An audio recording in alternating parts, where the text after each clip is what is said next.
My son laughed when he saw me on my knees in the hospital hallway. "Prayers won't pay the bills."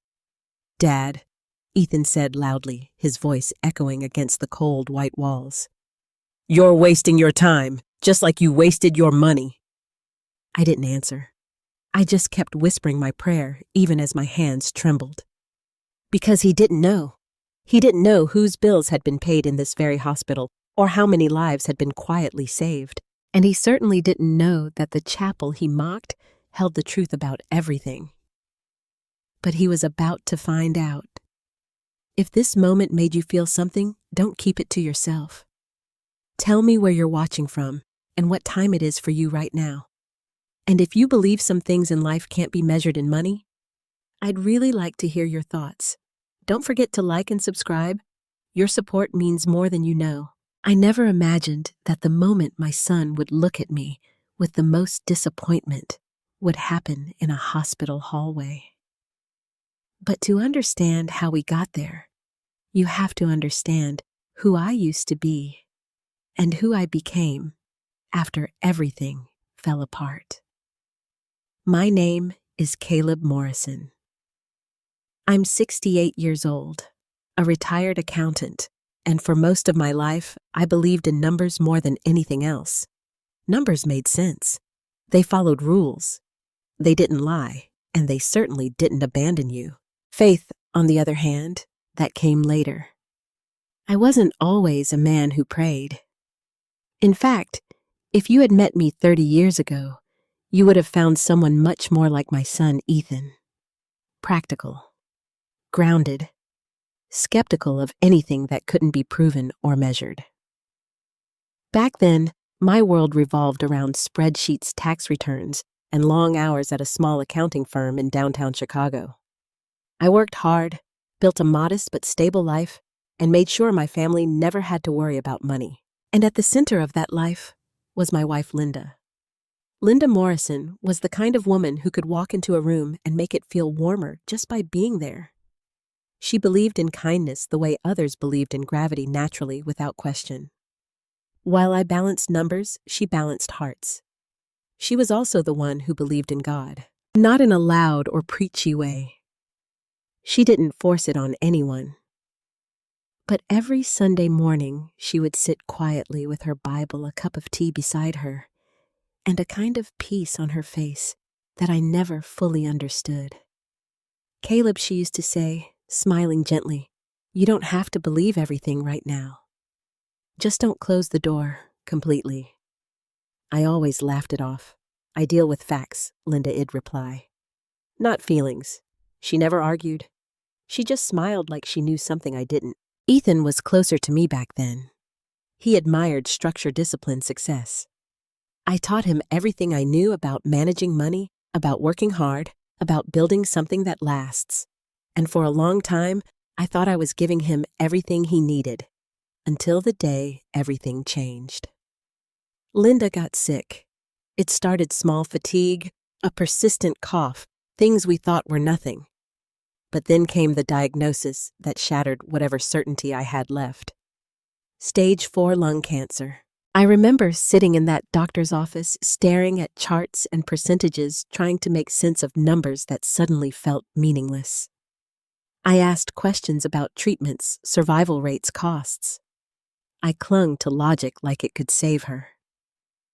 "Linda," she just held my hand. "It's going to be okay," she whispered. I wanted to believe her, but for the first time in my life, numbers failed me. Ethan took it the hardest, though he never showed it in tears.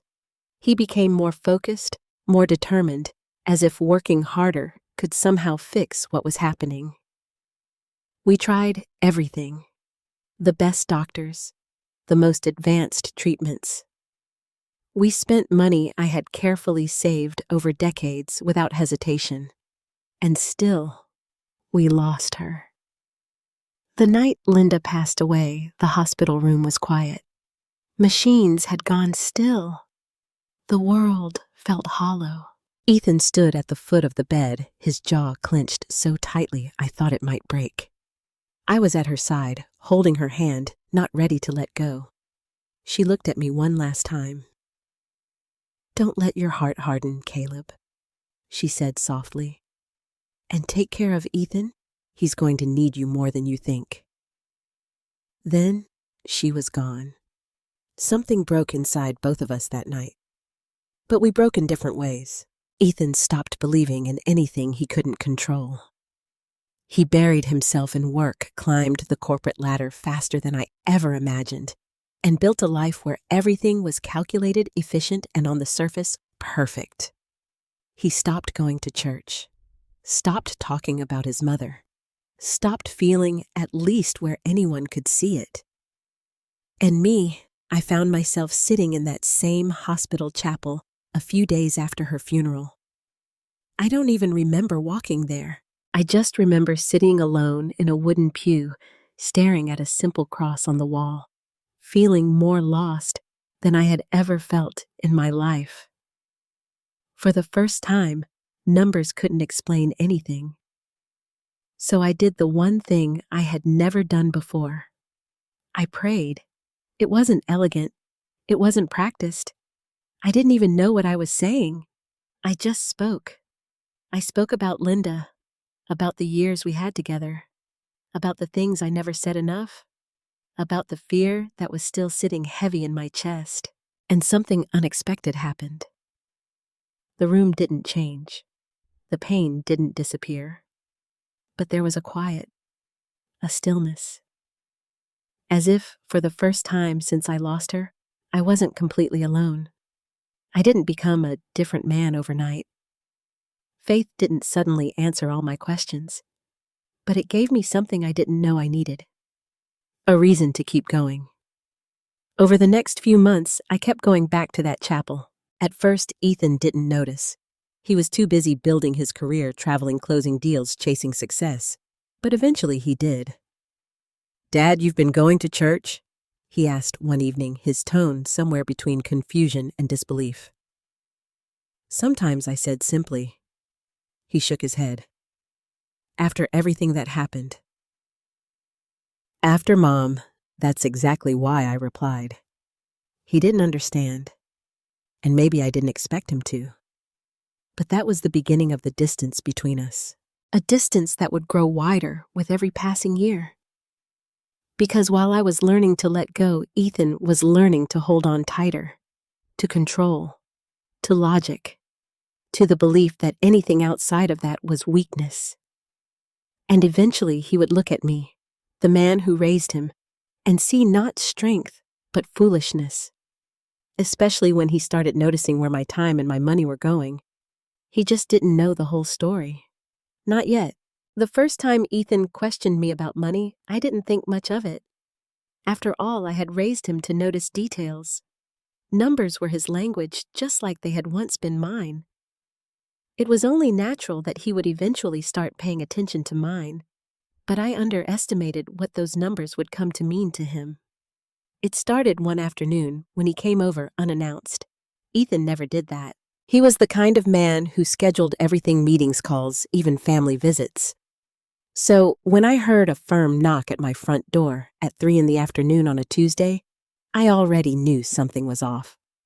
When I opened the door, he stood there in his usual tailored suit tie, loosened slightly, his expression tight.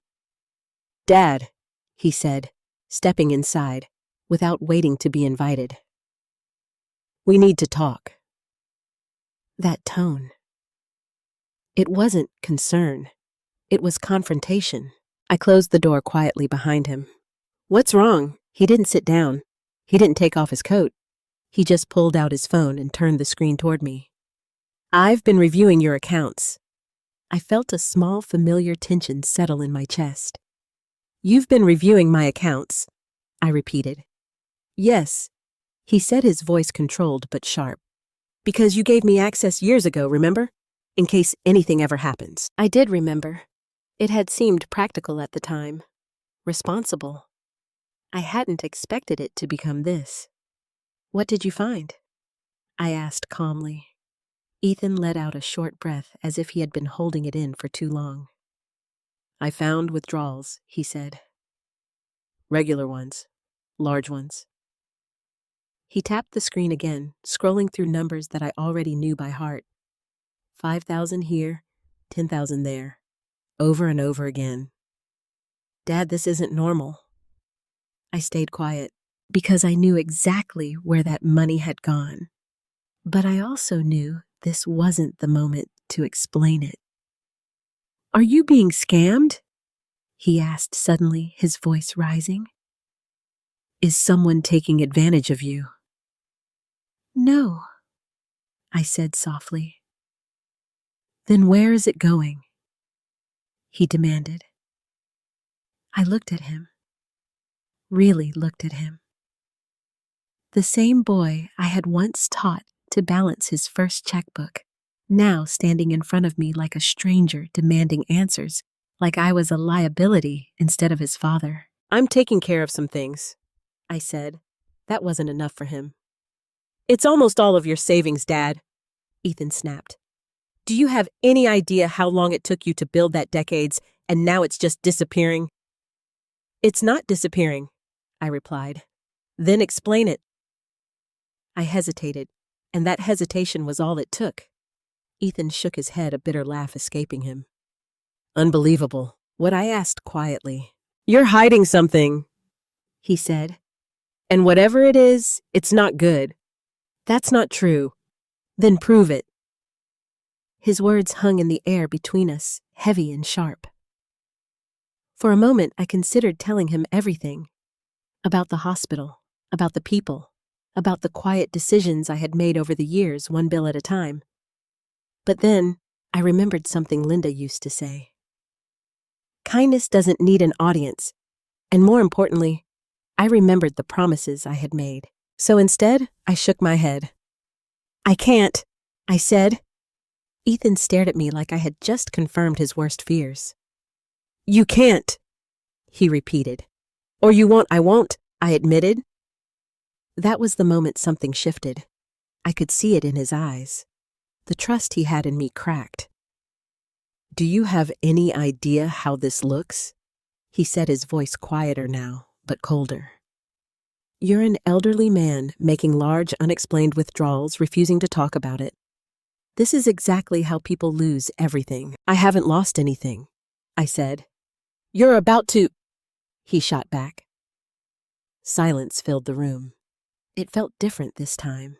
Heavier, more final. Ethan ran a hand through his hair, pacing once across the living room, before stopping in front of me again. Listen to me, he said, trying to regain control. I can help you. Whatever this is, we can fix it. But I need you to be honest with me. I met his gaze. I am being honest. No, you're not. His voice broke slightly on that last word, and for just a second, I saw it. Not anger, fear. Fear of losing control. Fear of losing me. But he didn't know that the things I was giving away weren't losses. They were choices. And some choices don't make sense until you see the lives behind them. You taught me better than this, Ethan said quietly. I taught you to care about what matters, I replied. Money matters, Dad. It's not the only thing. To you, maybe, he said, but in the real world, it's everything. I thought about the hospital rooms I had sat in. The families I had watched breaking under the weight of bills they couldn't pay. The quiet relief in their eyes when someone told them it had been taken care of. No cameras, no recognition, no explanation, just mercy. That's where we're different, I said. Ethan shook his head again, stepping back as if putting distance between us physically might somehow make this easier. I don't even recognize you anymore, he said. The words hit harder than I expected, because in a way, he was right. I wasn't the same man he had grown up with. Life had changed me. Loss had changed me. And maybe love had too. I'm still your father, I said quietly. He didn't respond. He just looked at me for a long moment as if trying to decide whether that was still true in any meaningful way. Then he picked up his coat. "I'm going to figure this out," he said, "with or without your help." I didn't stop him. I didn't argue, because deep down I knew he would. And when he did, everything would change. But not in the way he expected. The morning I collapsed didn't feel different from any other. That's the strange thing about life-changing moments. They don't announce themselves. They slip quietly into ordinary days. I had woken up early, as I always did. The house was still the sunlight just beginning to filter through the curtains in soft, pale lines. For a few seconds, I lay there listening to the silence. It used to bother me. After Linda passed, silence felt like something pressing against my chest, too heavy, too empty. But over the years, I had learned to live with it. Sometimes, I even found peace in it. I sat up slowly, my joints reminding me that 68 was no longer a number I could ignore. After a quick breakfast toast and coffee, nothing fancy, I reached for my coat. I knew exactly where I was going. The hospital. It had become part of my routine, though not in any way Ethan would understand. I didn't go every day, but often enough that the front desk staff recognized me. Sometimes they smiled. Sometimes they nodded quietly, like we shared a secret that didn't need words. That morning, I felt a little more tired than usual, but I told myself it was nothing. Just age. Just another day. I locked the door behind me and stepped outside into the crisp Chicago air. The city was already alive, cars moving, people rushing, life continuing in its steady, unstoppable rhythm. I walked slowly, taking my time. There was no hurry. There never was. When I arrived at the hospital, the familiar scent of antiseptic greeted me. It was a smell most people disliked, but to me it carried memories. Painful ones, but also meaningful ones. I made my way past the reception desk, offering a small nod to the young woman behind it. She returned it with a gentle smile.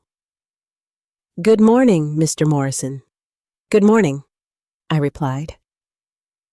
I didn't stop. I continued down the hallway, past rooms filled with stories I would never fully know. Some doors were open, revealing glimpses of patients and families. Hope, fear, exhaustion, love, all mixed together in ways that defied explanation. I had seen enough of it over the years to understand one thing clearly. No amount of money ever felt like enough when someone you loved was lying in one of those beds. I turned the corner toward the chapel. But before I reached it, something shifted. It started as a light dizziness, just a slight blur at the edges of my vision. I paused, placing a hand against the wall. "Not now," I murmured under my breath. I had things to do, people to think about, but the dizziness didn't pass. It grew. The hallway seemed to tilt slightly, the bright fluorescent lights becoming too harsh, too overwhelming. I took a step forward, then another, and then nothing. When I opened my eyes again, the world had changed. The ceiling above me was unfamiliar white tiles, bright lights, the faint hum of machines somewhere nearby. Voices, urgent, overlapping voices. "Sir, can you hear me? Mr. Morrison, stay with us?" I tried to speak, but my throat felt dry. "I'm fine." I managed, though even I didn't believe it. "You collapsed in the hallway," a voice said. "We're going to run some tests, okay?" Collapsed. The word echoed strangely in my mind. I didn't remember falling, but I must have, because the next thing I knew, I was being wheeled through the hospital on a gurney, the ceiling lights passing above me one after another, like a slow-moving film. And then I saw him. Ethan. He was standing near the entrance to the emergency area, his phone in his hand, his expression sharp and alert. Someone must have called him. The moment his eyes landed on me, everything else faded. He moved quickly, his long strides cutting through the distance between us. "Dad," he said, his voice tight. "What happened?" "I'm okay," I said again, though it sounded weaker this time. "You don't look okay," he replied. That was Ethan, always direct, always focused on what could be seen, measured, proven. The doctors spoke to him next, explaining what little they knew. Possible dehydration, fatigue, maybe something more. They needed tests to be sure. Ethan listened carefully, asking questions, processing information the way he always did, efficiently, logically, control. That was how he dealt with fear. Once they moved me into a room, the noise settled. The urgency faded, and it was just the two of us. Ethan stood near the window, arms crossed, staring out at the city below. For a moment, neither of us spoke. Then he turned. "This is exactly what I was," he turned. "This is exactly what I was talking about," he said. I closed my eyes briefly. "Ethan." "No," he interrupted.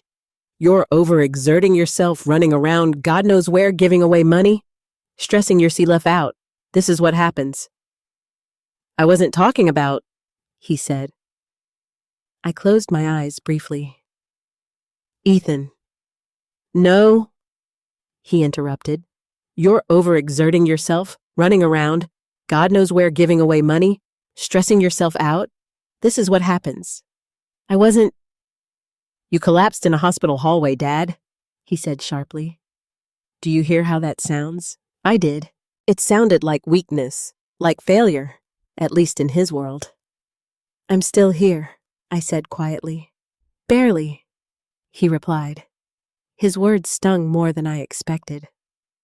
Not because they were harsh, but because they were distant. Like he was talking about a problem to solve, not a person he loved. "I don't need a lecture," I said. "And I don't need to get a call saying my father passed out because he refuses to take care of himself," Ethan shot back. The room fell silent again. Tension hung thick in the air. I looked at him, really looked at him. And for a moment, I saw something deeper beneath the frustration. Fear. But he didn't know how to express it. Not anymore. "I take care of myself," I said gently. "No, you don't," he replied. "You pray." The word came out like an accusation. I felt something shift inside me. "I do more than that," I said, like what he challenged. Sitting in that chapel, whispering into the air. His voice had risen slightly. A nurse passing by the doorway glanced in, then quickly looked away.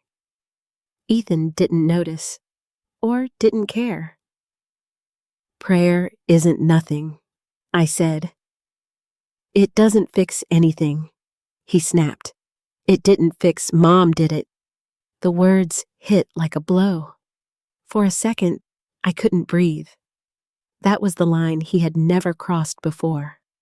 Until now. "No," I said slowly. "It didn't. Exactly. But it helped me survive losing her." He shook his head, frustration written all over his face. "That's not survival, Dad. That's denial." I let the silence sit between us, because I knew something he didn't. Something he wasn't ready to hear. "You think I'm wasting time," I said. "I think you're wasting what little you have left," he replied. Time, money, life. To Ethan, they were all resources, to be protected, maximized, never spent without reason. But he didn't see what I saw. Not yet. "Maybe," I said quietly, "you don't understand what I'm doing." "Then explain it," he said immediately. I looked at him, really looked at him, and for a moment, I almost told him everything. But something stopped me. Not fear, not pride, just timing. Because the truth isn't always something you tell. Sometimes it's something people have to discover. On their own. You'll understand someday, I said. Ethan let out a sharp, humorless laugh. Yeah, he said. That's exactly what people say when they don't have a real answer. He turned away again, running a hand through his hair. I'm going to talk to the doctors, he added. Figure out what's actually going on. As he walked toward the door, I closed my eyes, not in exhaustion, but in quiet resolve. Because I knew something he didn't. This hospital, this place he thought was just another building filled with bills and machines, was about to show him something numbers never could. And when it did, nothing between us would ever be the same again. Hospitals have a rhythm to them. If you stay long enough, you begin to notice it. The distant beeping of monitors, the soft hum of machines, the quiet footsteps of nurses moving from one room to another. Conversations spoken in hushed tones. Moments of hope and moments of despair all existing side by side, separated only by thin walls and fragile circumstances. I had come to understand that rhythm over the years. Ethan, however, still heard only noise. After he left the room to speak with the doctors, I slowly pushed myself up from the bed. My body protested a dull heaviness settling in my limbs, but I ignored it. There was somewhere I needed to be. Carefully, I swung my legs over the side of the bed and stood. The room tilted slightly, but I steadied myself against the metal rail. Mr. Morrison. I turned. A nurse stood in the doorway, mid-30s, calm eyes, the kind of presence that carried both professionalism and quiet compassion. I should probably be in bed, right? I said with a faint smile. She smiled back, but there was something more in her expression. Recognition. Technically, yes, she said. But I have a feeling you're not heading back under those covers just yet. I let out a soft breath. Just for a few minutes. She hesitated for a moment, then stepped aside. I didn't see anything, she said quietly. That was not a typical response. I studied her face more closely now. There it was again, that same look I had noticed before. Not just recognition, gratitude. Thank you, I said. She nodded, but her voice softened as she added, You've already done enough. I didn't respond, because that wasn't true. There was always more that could be done. I stepped into the hallway, moving slowly but with purpose. Each step echoed faintly against the polished floor, blending into the hospital's steady rhythm. As I walked, a few people glanced at me, some simply curious, but others held my gaze a second longer. One older man in a wheelchair gave me a small nod. A woman sitting beside a hospital bed pressed her hand gently against her chest. When she saw me, her eyes glistening with something unspoken. Ethan would have noticed. He would have asked questions. He would have demanded explanations. But he wasn't here. And even if he had been, I wasn't sure he would have understood. Not yet. I reached the chapel door and paused. It was simple, wooden, unremarkable to anyone passing by.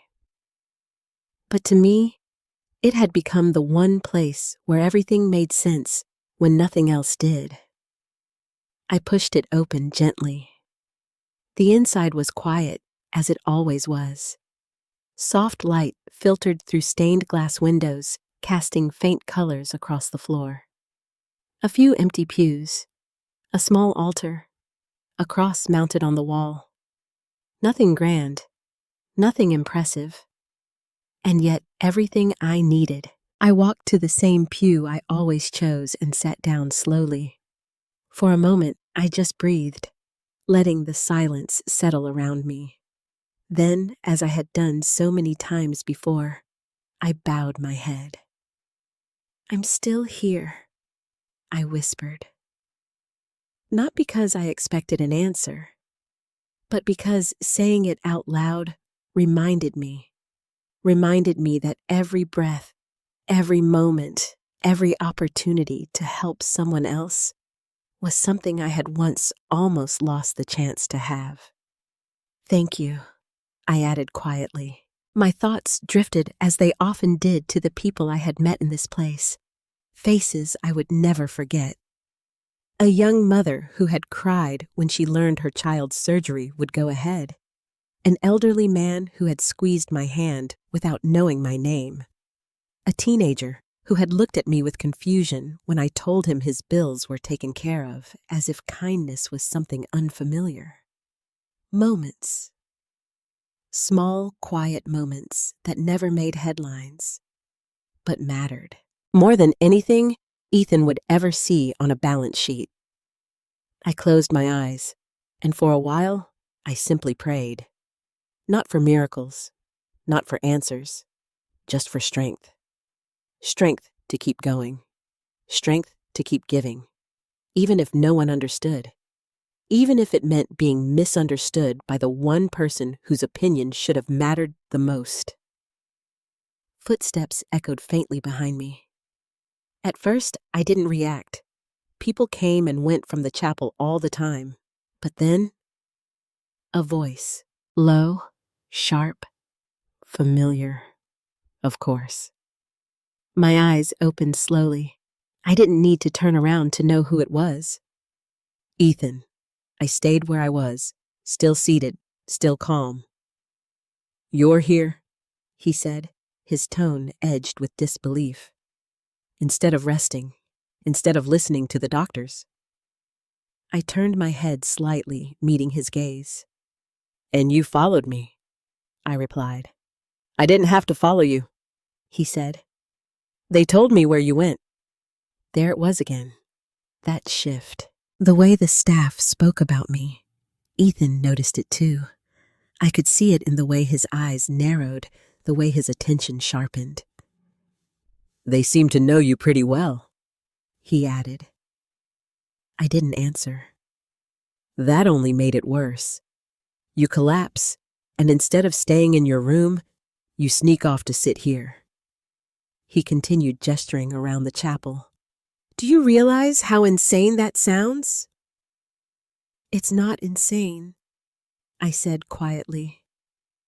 "It's where I need to be." "No," he snapped. "It's where you hide." That word lingered. Hide. Maybe in his world that's what it looked like. But to me, this wasn't hiding. It was facing things he refused to see. "You think this changes anything?" he went on. "You think sitting here fixes your health, fixes your finances?" I looked at him, and for the first time, I saw something new. Not just anger, not just frustration. Confusion. Real deep confusion. Because nothing about this made sense to him. "Not everything needs to be fixed the way you think," I said. "Everything has a solution," he shot back. "Not everything is a problem." Silence. Heavy. Uncomfortable. Ethan took a step closer, lowering his voice. "Then explain something to me," he said. "Why does everyone here act like they know you? Why do they look at you like—" He paused, searching for the word. "Like you matter," I held his gaze. Because now, we were getting closer to the truth he had been chasing without even realizing it. "Maybe I said slowly, you should ask them." Ethan frowned. "I plan to. I know."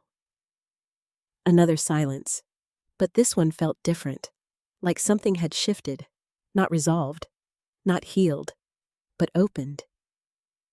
"You're hiding something," he said again, quieter this time. "Yes," I admitted. His eyes hardened slightly. "At least you're finally honest. But not for the reason you think." He exhaled sharply, clearly losing patience again. I don't have time for this, Dad. Then make time, I said gently, because I knew something he didn't, something he was about to uncover piece by piece. And when he did, this place, the one he mocked, the one he dismissed, would become the place that changed everything for both of us. There's a moment after loss when the world feels like it has stopped moving, but then slowly, painfully, it doesn't. People go back to work. Traffic continues. Bills arrive. The sun rises and sets as if nothing has changed. And somehow you're expected to keep up. After Linda passed, I didn't know how to do that. The house felt wrong without her. Too quiet. Too still. Every room held a memory I wasn't ready to face. Her favorite chair by the window. The half-used cookbook on the kitchen counter. The soft scent of her perfume lingering in places I couldn't bring myself to clean. For weeks, I moved through life like a shadow. I did the necessary things, paid the bills, answered calls, handled paperwork, but none of it felt real. Ethan coped differently. He threw himself into work with an intensity that almost scared me. Long hours turned into longer ones.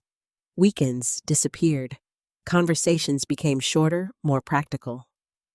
We didn't talk about Linda, not because we didn't care, but because neither of us knew how. One evening, about 3 months after the funeral, I found myself sitting alone at the kitchen table. The clock ticked loudly on the wall, marking time I didn't know what to do with. In front of me was a stack of bills, medical bills, the kind that arrive quietly but carry the weight of everything you've just been through. I stared at them for a long time, not because I couldn't pay them, but because I knew what they meant. Each number on those pages represented something deeper than money. Pain, hope, desperation. I had seen it firsthand during Linda's illness. The way families sat in waiting rooms, their faces pale with worry, not just about the outcome, but about the cost. How much would it take? How much could they afford? What would they have to sacrifice? I had been fortunate. I had prepared, saved, planned, but not everyone did. Not everyone could. That thought stayed with me longer than I expected. It followed me the next morning, and the morning after that, until one day I found myself driving back to the hospital. Not for an appointment, not for a test. Just that thought stayed with me longer than I expected. It followed me the next morning, and the morning after that, until one day I found myself driving back to the hospital. Not for an appointment, not for a test, just to sit. I parked in the same lot where I had spent countless hours during Linda's treatments. The memories hit me all at once, sharp and overwhelming. For a moment, I almost turned around, but something inside me said, "Stay." So I did. I walked through the familiar doors past the reception desk down the same hallways. Everything looked the same, and yet everything felt different. Because this time, I wasn't there for her. I was there alone. I wandered without direction, at first unsure of what I was even looking for, until I found the chapel. It wasn't something I had paid much attention to before. Just a small room off to the side, easy to overlook. But that day, it drew me in. I stepped inside hesitantly, almost like I didn't belong there. The room was empty, quiet, still. I sat down in the back pew, unsure of what to do. I had never been a man of prayer. I didn't know the words. I didn't understand the rituals. All I had was everything I hadn't said. So I spoke. Not out loud at first, just in my mind.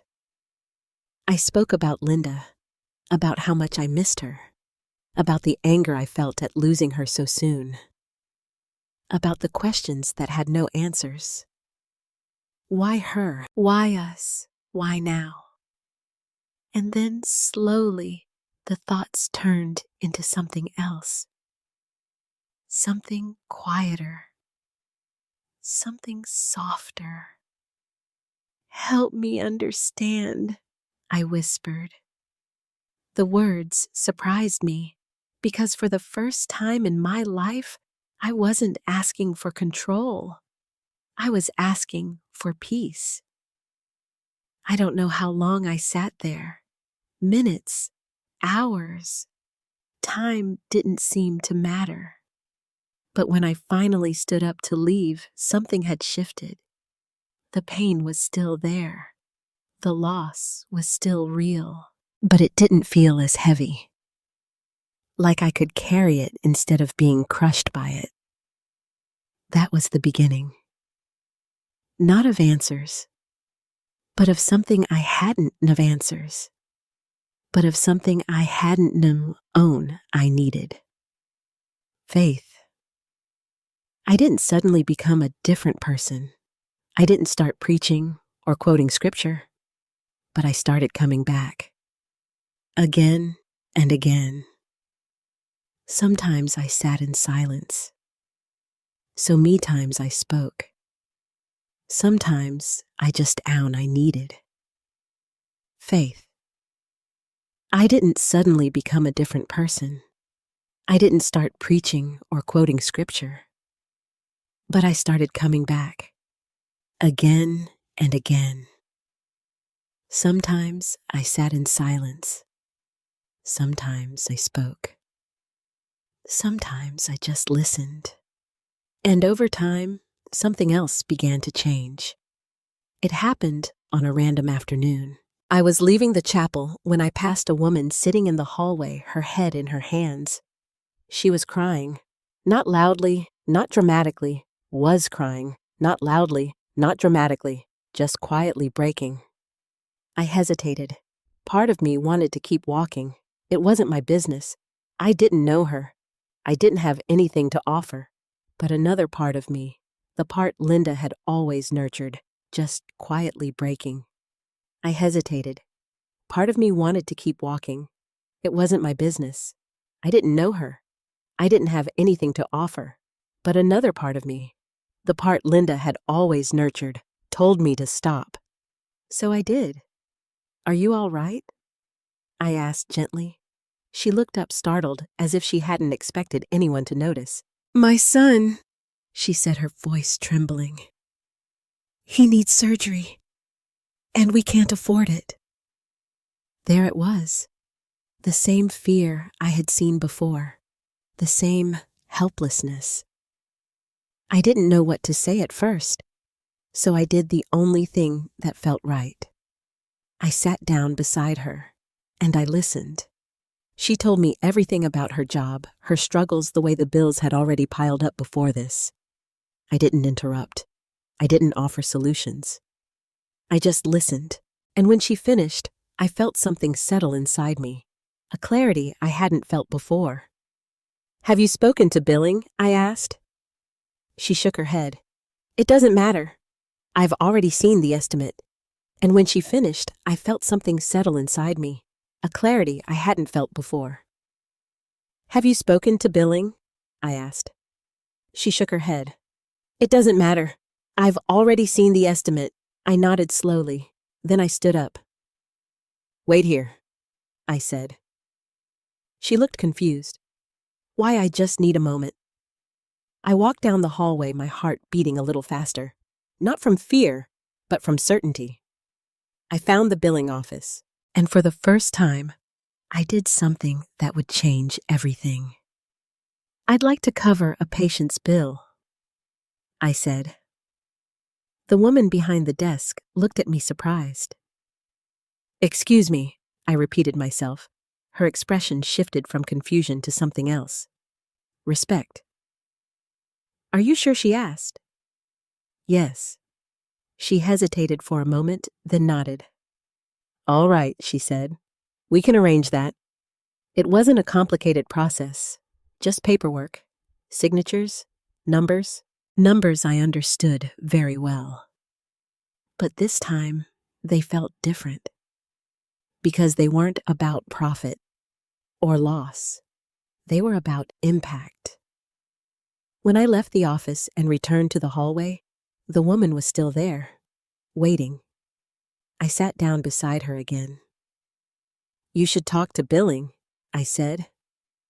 She let out a shaky laugh. "I told you." "Just try," I said gently.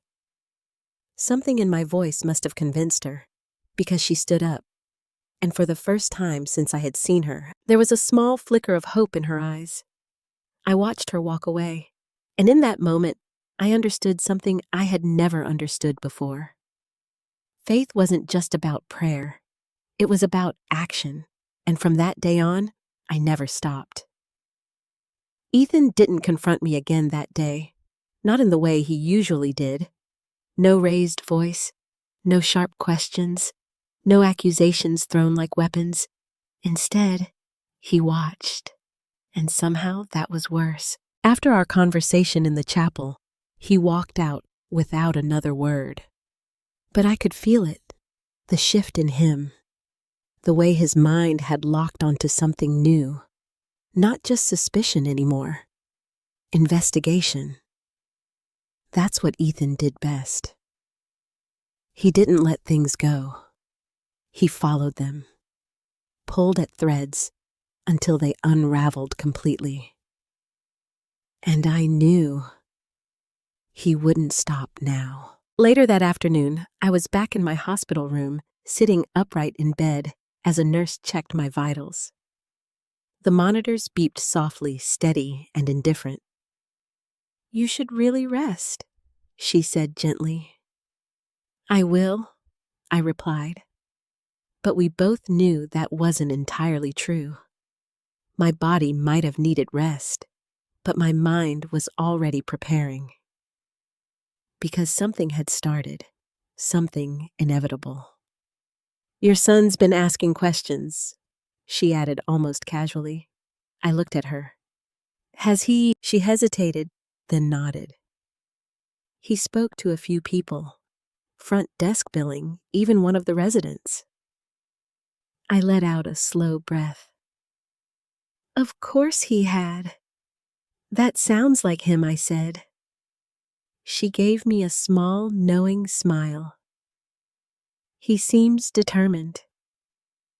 That's one way to put it. She finished her checks and adjusted the blanket slightly. "For what it's worth," she said quietly, "people here respect you. A lot." I met her eyes. "I'm just someone who had the chance to help." She shook her head softly. "It's more than that. Maybe it was, but it wasn't something I needed to define." After she left the room, fell quiet again. I leaned back against the pillow, staring at the ceiling. And for the first time since Ethan started asking questions, I wondered if I had made the right choice. Not about helping people. Never that. But about keeping it from him. Was I protecting something, or was I keeping him in the dark longer than I should have? The thought lingered.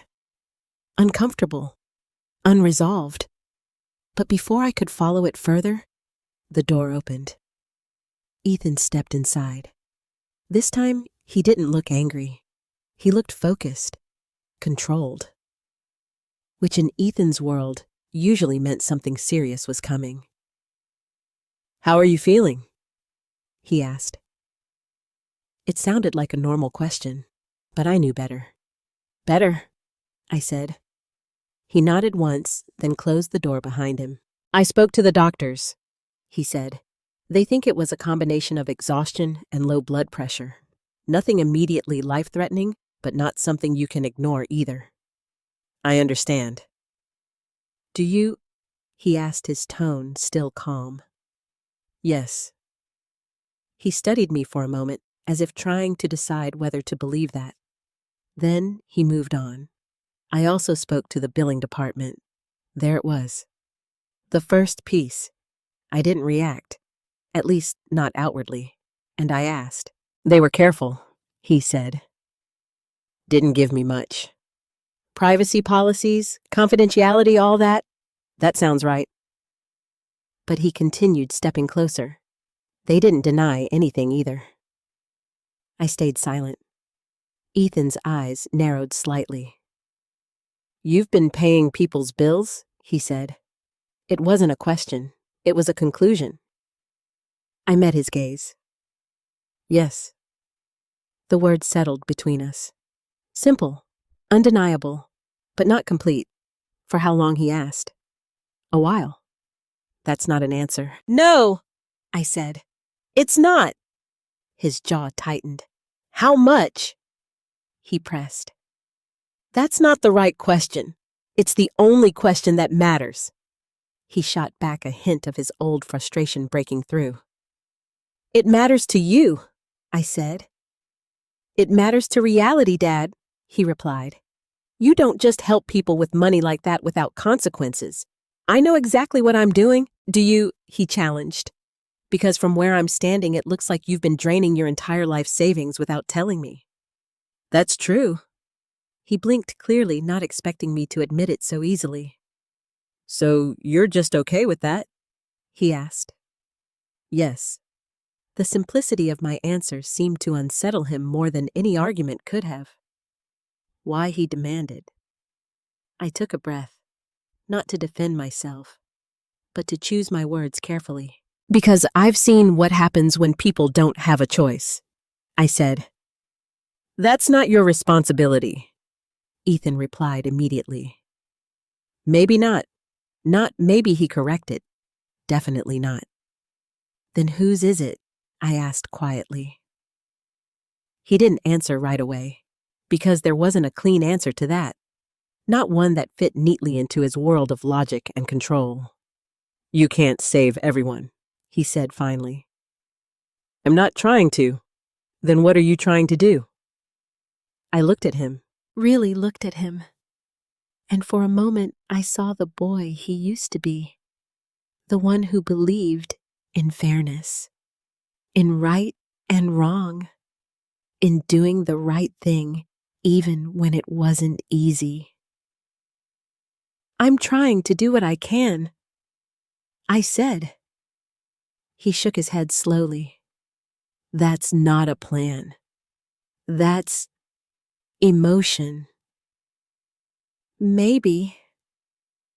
"And emotion doesn't sustain anything." I thought about that, about all the years I had lived exactly that way. Careful, calculated, controlled, and how in the end, none of it had been enough to save the one person I loved most. "You'd be surprised," I said softly. Ethan let out a breath, clearly struggling to keep his composure. "Do you have any idea how this affects me?" he asked. The question caught me off guard. "How it affects you?" "Yes," he said. "You're my father. If something happens to you, if you run out of money, if you can't take care of yourself, guess who that falls on?" There it was. Responsibility. Burden. Fear disguised as logic. "I'm not asking you to take care of me," I said. "You won't have to ask," he replied. "That's the point." Silence. Heavy. Complicated. "And what if I told you," I said slowly, "that I'm not worried about that? Then I'd say you're not thinking clearly. Or maybe I continued, I'm thinking differently than you." Ethan exhaled sharply, turning away for a moment. When he faced me again, something had changed. Not softened, but sharpened. "I'm not done," he said. "I know. I'm going to find out everything," he continued. "Every payment, every name, every reason." I nodded. I expected that. "And when I do," he said, his voice steady, "we're going to have a very different conversation." I didn't argue, because I knew he was right, but not in the way he thought. "Yes," I said quietly. "We will." Ethan held my gaze for a long moment. Then he turned and walked toward the door. But just before he left, he paused. There's something else, he added without looking back. What? I spoke to a doctor. I felt a small shift inside me. Dr. Hayes. The name lingered in the air, and for the first time, I knew. Ethan was getting closer. Closer than he realized. What did he say? I asked. Ethan opened the door, then finally looked back at me. He said I should come see him again tomorrow. A pause. And that there are things about you I don't understand. The door closed behind him, and I sat there in silence. Because now it had begun. The truth wasn't hidden anymore. It was waiting. And soon Ethan would have no choice but to see it. Ethan didn't come back to my room that evening, not after mentioning Dr. Hayes, and that told me everything I needed to know. He wasn't avoiding the conversation. He was preparing for it. That's how Ethan had always operated. He didn't react emotionally, not for long anyway. He gathered information, built a framework, and then came back with something solid. Something undeniable. By the next morning, he would have questions I could no longer deflect. And maybe that was exactly what needed to happen. I didn't sleep much that night. Hospitals have a way of making time feel stretched and distorted. The quiet hours are never truly quiet. Machines hum footsteps, echo distant voices drift in and out. I lay there, staring at the ceiling, thinking about everything that had led to this moment. Linda, the chapel, the first bill I paid, and now, Ethan. I had always believed that what I was doing didn't need to be explained, that the impact was enough on its own. But maybe I had been wrong. Not about the act itself, but about the silence around it. Because silence can look like secrecy, and secrecy can look like guilt. By the time morning came, I had made a decision. If Ethan was going to uncover the truth, I wouldn't stop him. But I wouldn't hide from it anymore either. Around 9 o'clock, there was a knock on my door. Not a nurse this time. Not a doctor. Ethan. He stepped inside, dressed the same as always. Sharp, precise, controlled. But his eyes told a different story. He hadn't slept much either. "Morning," he said. "Morning." He closed the door behind him and stood there for a moment as if deciding how to begin. "I met with Dr. Hayes," he said finally. I nodded, and Ethan took a slow breath. And he didn't tell me everything. That didn't surprise me. Dr. Hayes understood discretion. "He wouldn't," I said. "But he told me enough," Ethan continued, stepping closer. "Enough to know this isn't what I thought it was." I stayed quiet, because now we were at the edge. The point where assumptions started to crack. "He said, 'You've been coming here for years,'" Ethan went on. "Not as a PE agent, not for treatment. That's true. Because now we were at the edge, the point where assumptions started to crack. He said, 'You've been coming here for years,'" Ethan went on. "Not as a patient, not for treatment. That's true. He said you spend time in the chapel." "Yes." And Ethan hesitated. That was new. Ethan didn't hesitate. "He said you've helped people." I met his gaze. "I have." The room felt smaller somehow, like everything was closing in around us. "But he wouldn't give me names," Ethan said, "or details. Just that what you've been doing matters." His voice shifted slightly on that last word. "Matters. Not costs, not numbers. Matters. That's because it's not his story to tell," I said. "Then whose is it?" Ethan asked. "Not mine, either." He frowned. "That doesn't make any sense." "It will." Silence again. But this time, it wasn't tense. It was searching. Ethan ran a hand over his face, exhaling slowly. I spoke to someone else, he said. My attention sharpened slightly. Who? A nurse, he replied. Name's Maria. She didn't realize I was your son at first. I nodded. Maria. I knew her. She told me about a woman, Ethan continued. A single mother. Her kid needed surgery, couldn't afford it.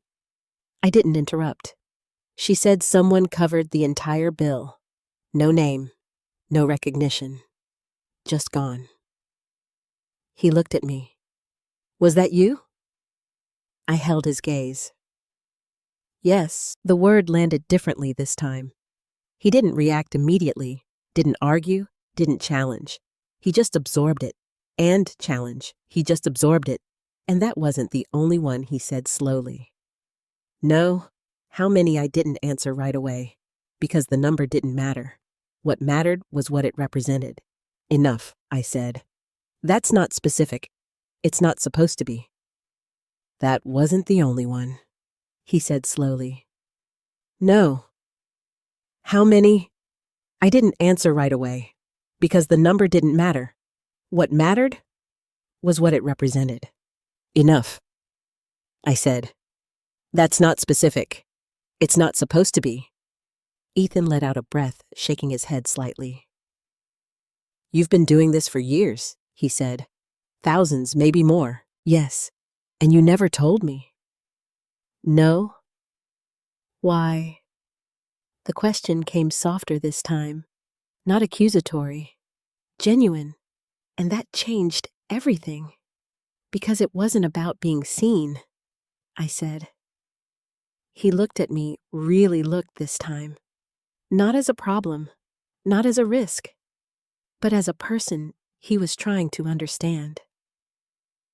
That's not how the world works, he said. Maybe not your world. And what is your world, Dad? He asked. I thought about that, about the difference between who I used to be and who I had become.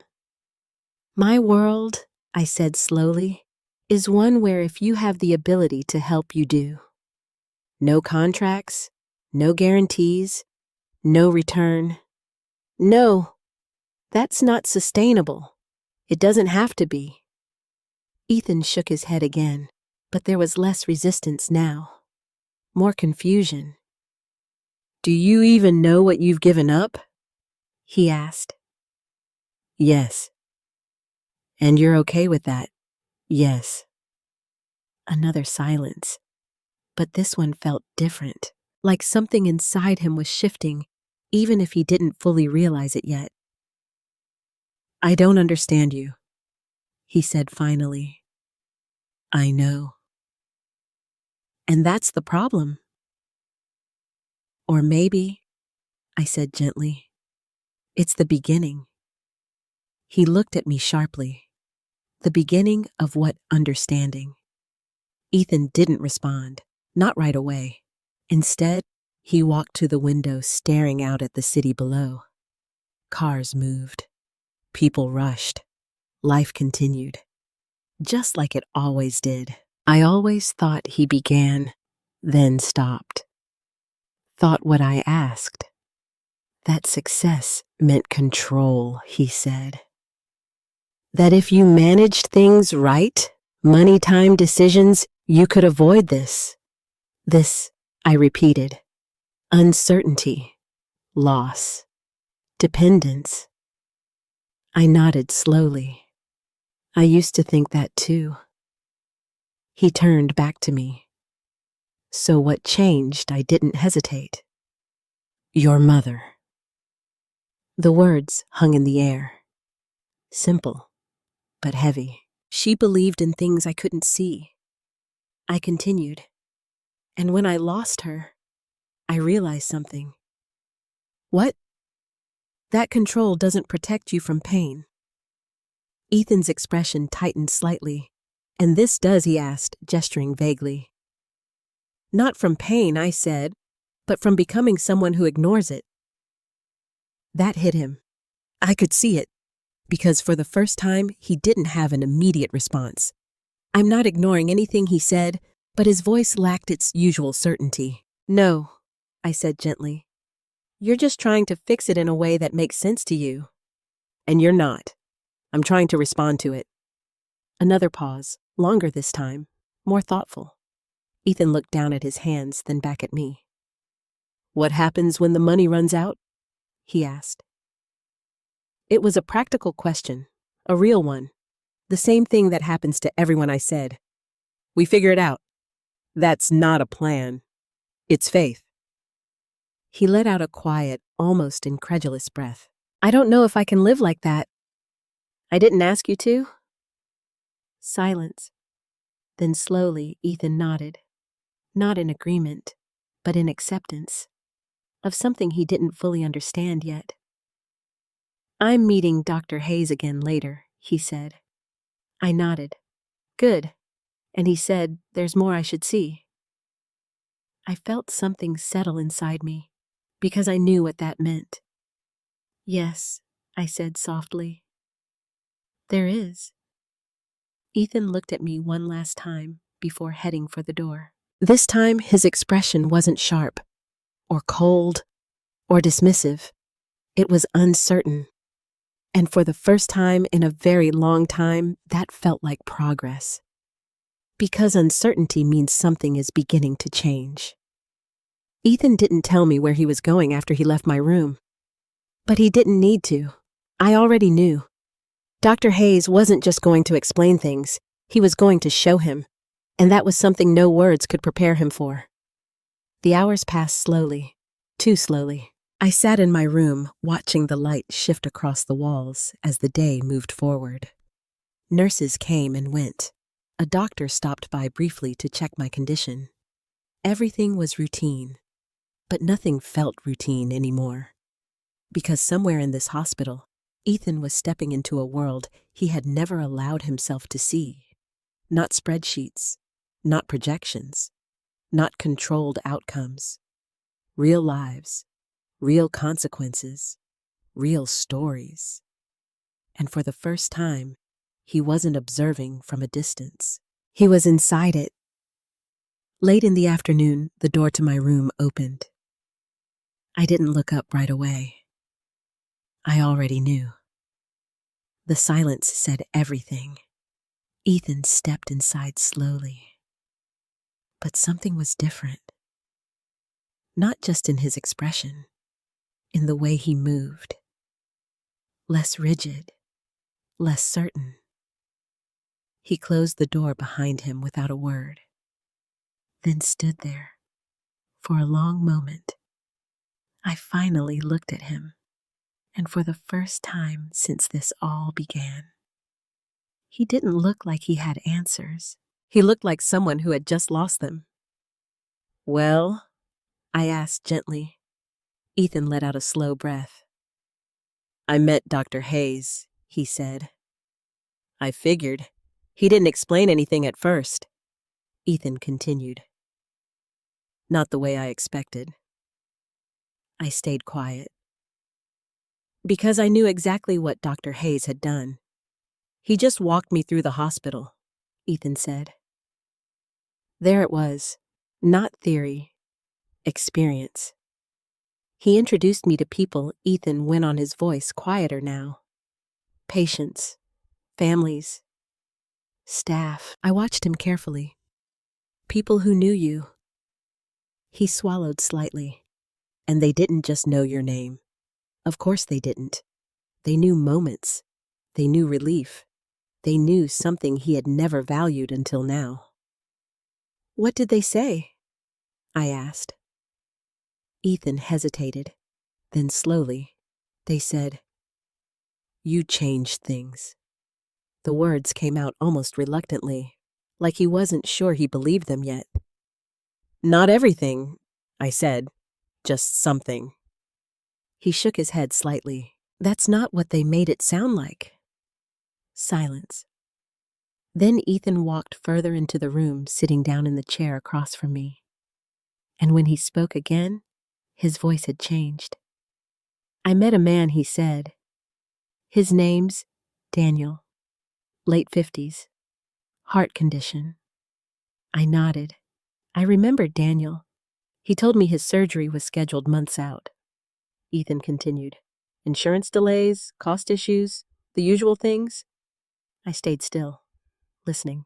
He said one day he got a call. Everything was approved, covered, immediate. Ethan looked at me.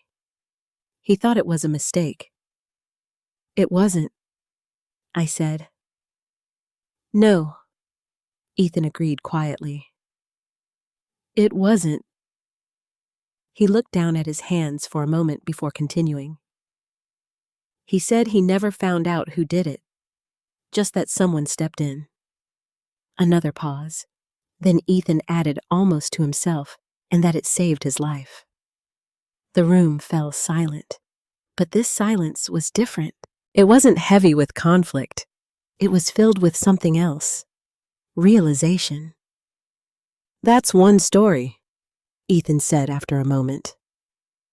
There are others. There are a lot of others, he corrected softly. I didn't respond, because I didn't need to.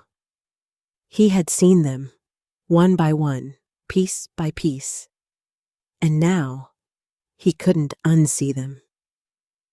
I thought it was reckless, Ethan said.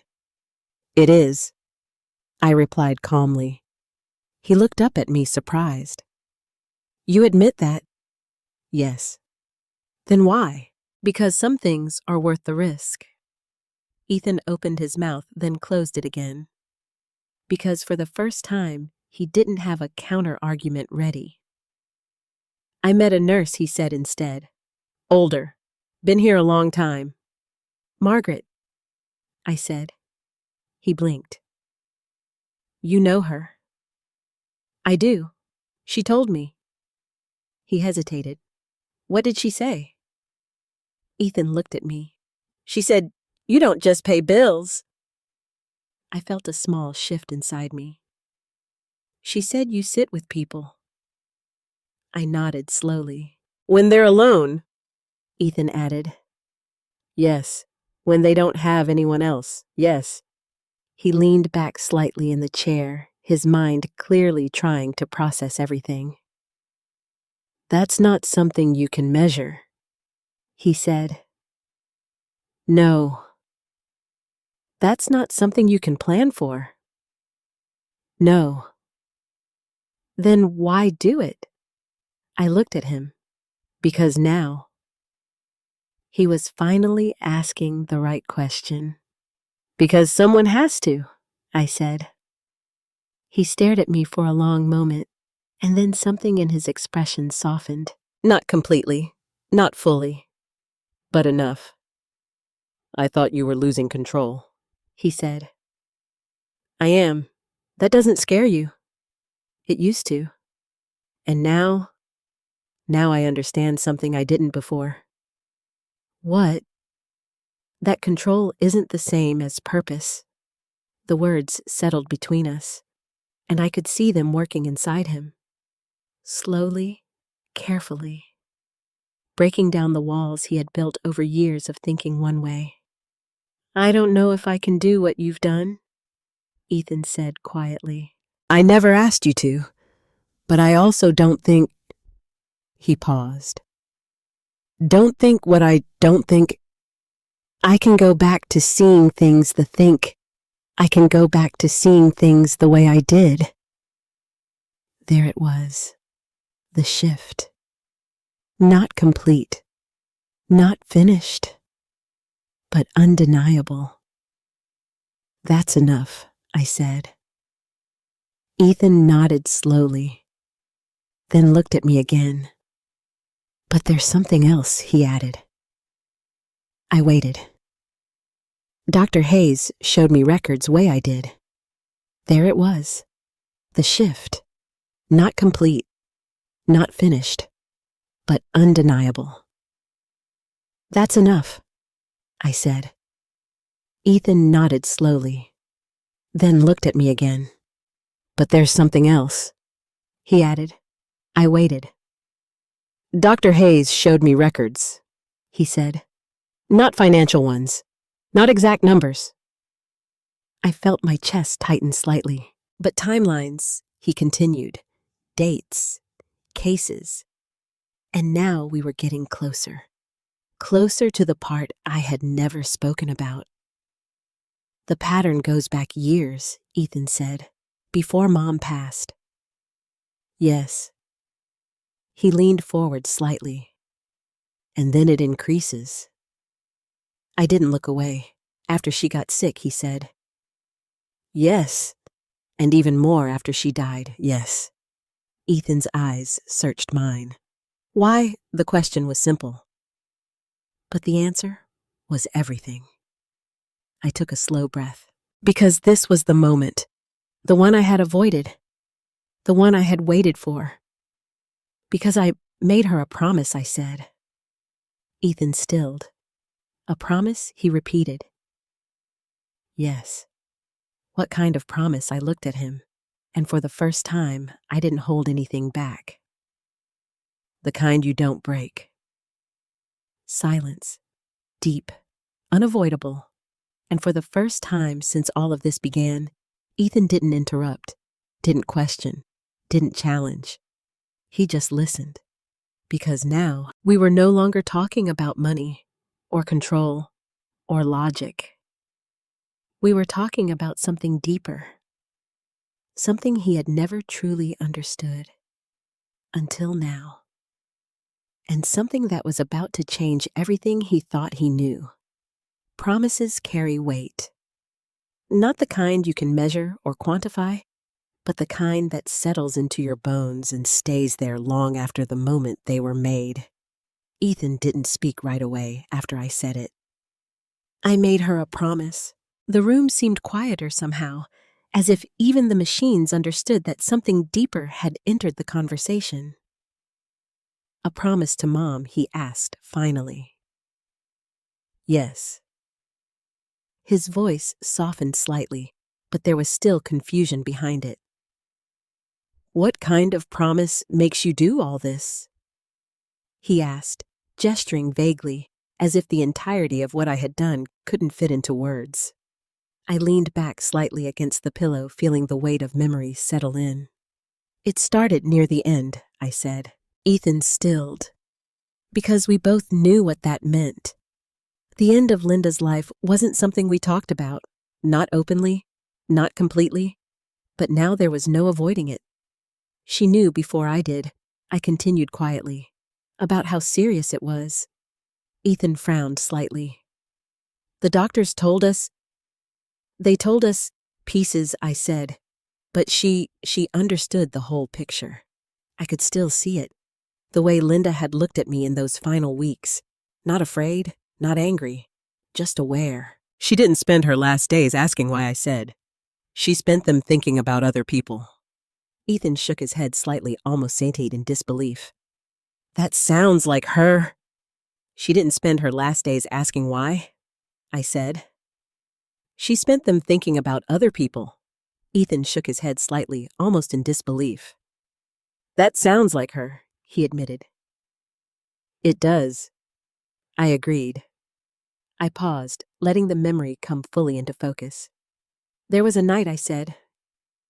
Late. The hospital was quiet. You had gone home to rest. Ethan didn't interrupt. She asked me something, I continued. Something I didn't expect. What he asked? She asked me if I remembered the family in the room next to hers.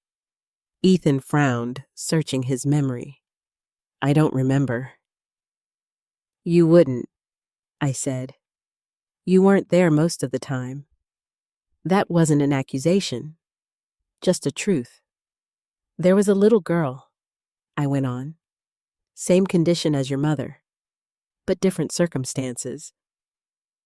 How they didn't have insurance, or savings, or options. Ethan's expression shifted slightly, and Mom knew that. Yes, how? Because she listened. I said simply. That had always been Linda's way. She saw people, not situations, not numbers, people. She told me the mother had been crying, I continued. Not because of the diagnosis, but because of the bills. Ethan exhaled slowly. I remember those bills, he said. They weren't small. No, I agreed. They weren't. And Mom, what did she say? I looked at him, and for a moment, I saw the boy he used to be again. The one who asked questions because he cared. She asked me something, I said. Something that caught me off guard. What was it? She asked me, if we can help, why wouldn't we? The words hung in the air. Simple, clear, unavoidable. Ethan didn't respond, because there wasn't an easy response to that. At the time, I continued. I gave her the answer I always gave. What answer? That it wasn't our responsibility. Ethan nodded slightly. That makes sense. It did, I said. Past tense? He noticed. But she didn't accept it. I added. Of course she didn't, Ethan said quietly. She didn't, Ethan said quietly. A faint, almost bittersweet smile crossed my face. No, I agreed. She didn't. What did she say? I took a slow breath. She said, responsibility isn't always assigned. Sometimes it's chosen. Almost bittersweet smile crossed my face. No, I agreed. She didn't. What did she say? I took a slow breath. She said, responsibility isn't always assigned. Sometimes it's chosen. Silence. Deep. Heavy. Ethan looked away briefly as if trying to process that. And then he asked, and then she asked me to promise something. What? That if she didn't make it, I paused. Even now the words were difficult. That I wouldn't just move on. Ethan's gaze snapped back to mine. What does that mean? It means she didn't want her suffering to end with her, I said. She wanted it to mean something. His brow furrowed. I don't understand. I didn't either, I admitted. Not at first. Then how did you? She explained it, I said gently. I could still hear Linda's voice. Soft, steady, certain. She said, there are people here who won't survive this, not because they're weaker, but because they don't have what we have. Ethan swallowed slightly. And she wanted you to fix that? No, I said. She knew I couldn't fix everything. Then what? She wanted me to try. The simplicity of it was overwhelming. She said if we had the ability to ease someone else's burden even a little, then we should. Ethan leaned back in the chair, staring at me. And you promised her that? Yes. Just like that, yes. He let out a slow breath. That's a big promise. It is. And you've been trying to keep it ever since. Yes. Silence settled again. But this time, it wasn't uncomfortable. It was reflective. Ethan's mind was working through something much larger than numbers now. Something he had never allowed himself to consider. You really believe this is what she meant? He asked. I know it is, and you think this is what she would have wanted? I don't think, I said. I remember. He looked at me for a long moment, then asked the question I had been waiting for. Why didn't you tell me?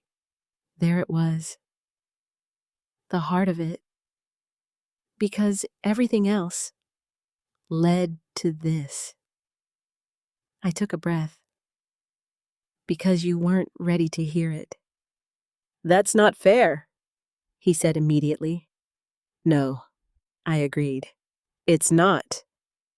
Then why? Because you were trying to survive in your own way, I said, and I didn't want to take that away from you. Ethan frowned. By keeping me in the dark? By letting you find your own path? I said.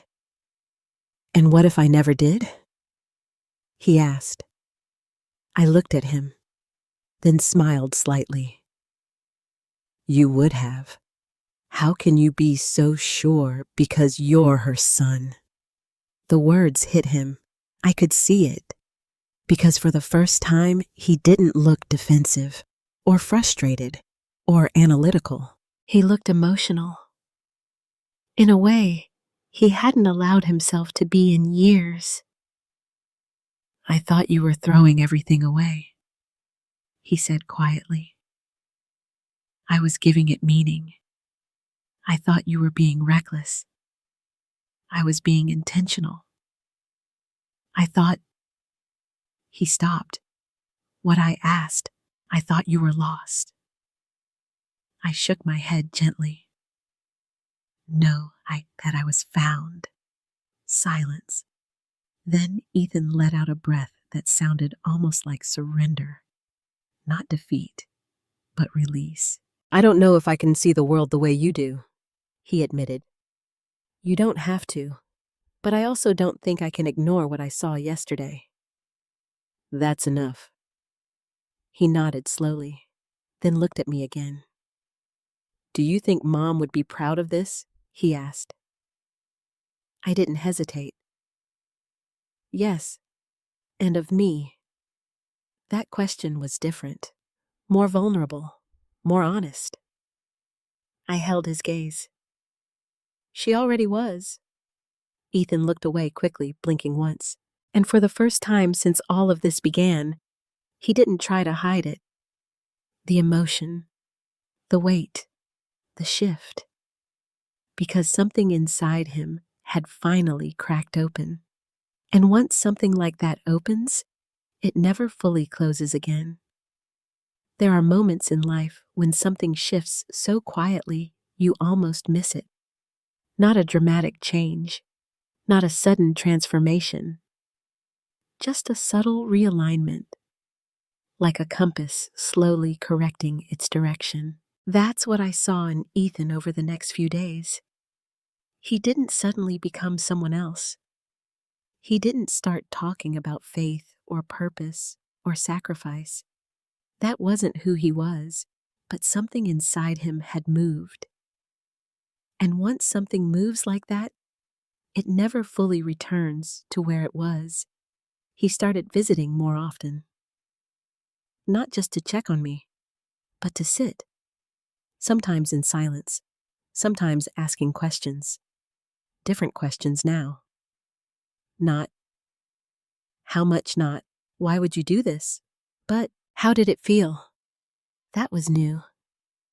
That was Linda. One afternoon, he came in carrying 2 cups of coffee. He handed one to me without a word, then sat down across from the bed. I met someone else, he said after a moment. I took a sip of the coffee. Who? A woman named Teresa, he replied. Late 30s? Cancer patient? I nodded slowly. I knew Teresa. She told me something. Ethan continued. Something I didn't expect. What was that? She said she never felt like a burden. That word hit harder than most. Burden. Because that's what illness does. Not just to the body, but to the mind. To the people around you. How I asked quietly, even though I already knew. She said someone made sure she didn't have to choose between treatment and her kid's future, Ethan said. I didn't respond. She said that changed everything for her. Ethan looked at me, and not just financially. Of course not. Money solves problems.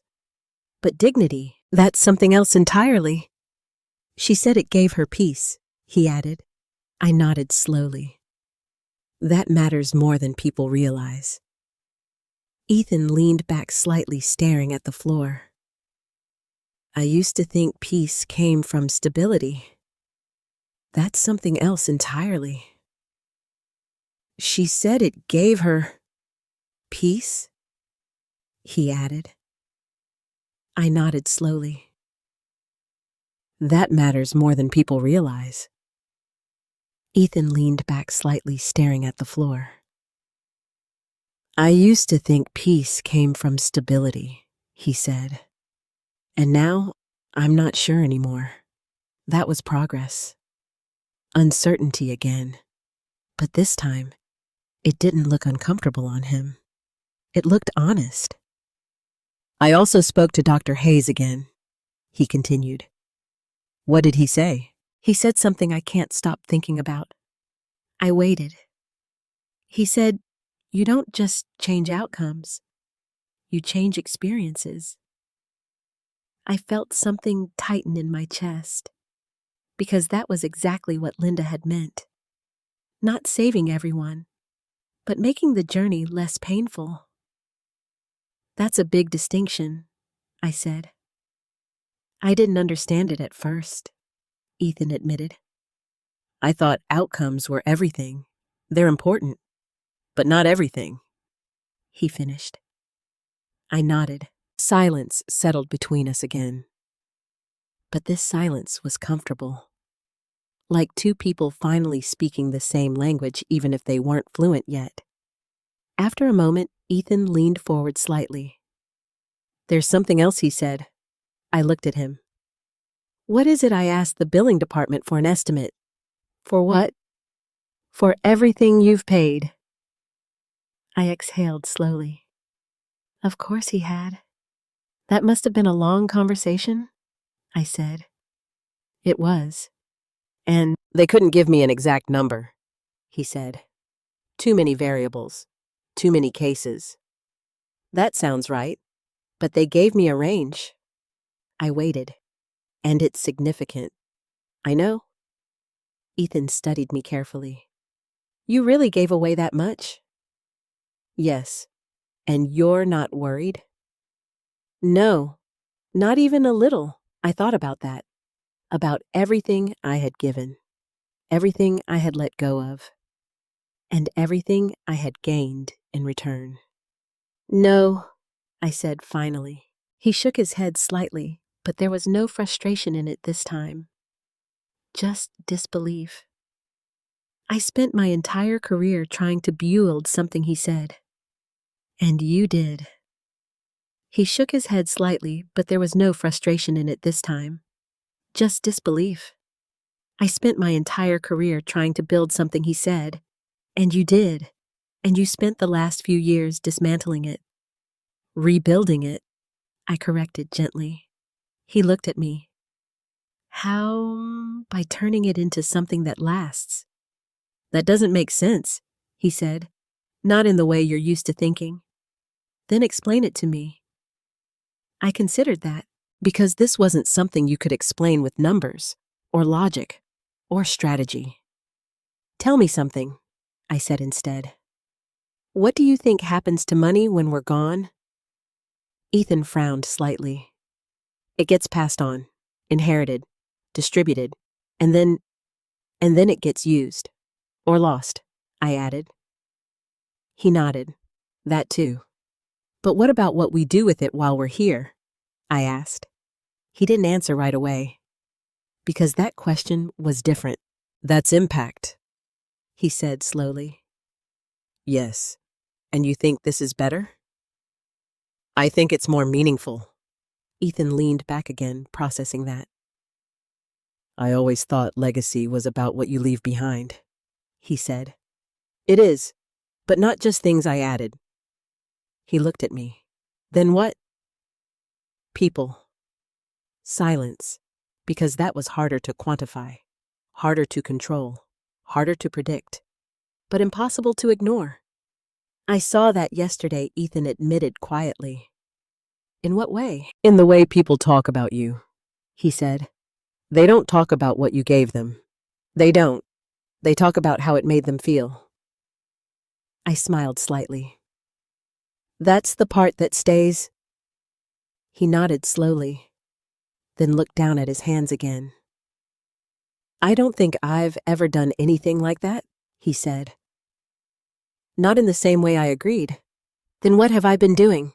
He asked. The question wasn't defensive. It was searching. You've been building? I said. For what? For this moment. He looked up sharply. What does that mean? It means everything you've learned, everything you've built, it all matters, I said. But now you get to decide what to do with it. Ethan stared at me. You're saying I should do what you did? No. Then what are you saying? I'm saying you should decide what matters to you. Silence again. But this time it wasn't uncertain. It was reflective, because for the first time, Ethan wasn't just reacting to what I had done. He was thinking about what he could do, and that was the real shift. I don't know where to start, he admitted.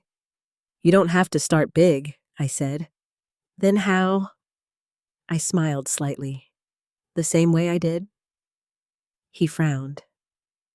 How was that, one person at a time? Ethan let out a quiet breath.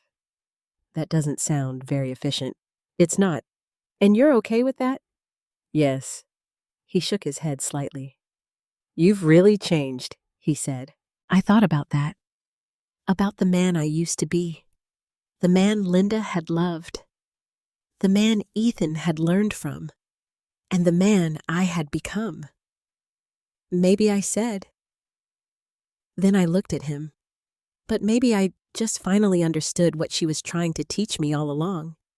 Ethan didn't respond, not right away, but something in his expression told me everything. Because now he was starting to understand too. Change doesn't always arrive with certainty. Sometimes it arrives with questions. And in the days that followed, Ethan asked more questions than I had ever heard him ask in his entire life. Not the kind he used to ask. Not the kind that had answers neatly waiting on the other side. These were different. Messier. Uncomfortable. Human. One morning, he showed up earlier than usual. Too early for someone who used to measure his life in scheduled meetings and carefully planned hours. He wasn't carrying coffee this time. Just a folder. Thick. Heavy. He walked in, closed the door, and sat down without saying a word. Then he placed the folder on the small table between us. I went through everything he said. I looked at the folder. I can see that. All the records I could access. He continued. Dates, cases, patterns. I nodded. And Ethan leaned forward slightly, resting his elbows on his knees. I tried to make sense of it, he said. Tried to map it out, categorize it. That sounded like him. That must have taken a while. It did. And did it help? He hesitated, then shook his head. No. A small smile tugged at the corner of my mouth. Why not? Because it doesn't follow any system? I understand, he admitted. That's because it doesn't follow a system. That's exactly the problem, he said, frustration flickering briefly. Then it faded. Or maybe it's not a problem, he added quietly. There it was again. That shift. Small, but undeniable. What did you find? I asked. Ethan opened the folder, flipping through a few pages before stopping. I found that you don't choose cases based on cost, he said. No. Or severity. No. Or age, or background, or anything that would make it logical. I watched him carefully. So, how do you choose? He asked. I listen, I said. He looked up. That's not a method. It is for me. Ethan exhaled slowly. I thought there would be a pattern, he said. Something consistent I could follow. There is. He frowned. I don't see it. That's because you're looking for the wrong thing. And what should I be looking for? I met his gaze. People. Silence. Then Ethan leaned back, closing the folder slowly. That's not something you can analyze, he said. No. That's not something you can predict. No. Then how do you know you're making the right choices? I thought about that.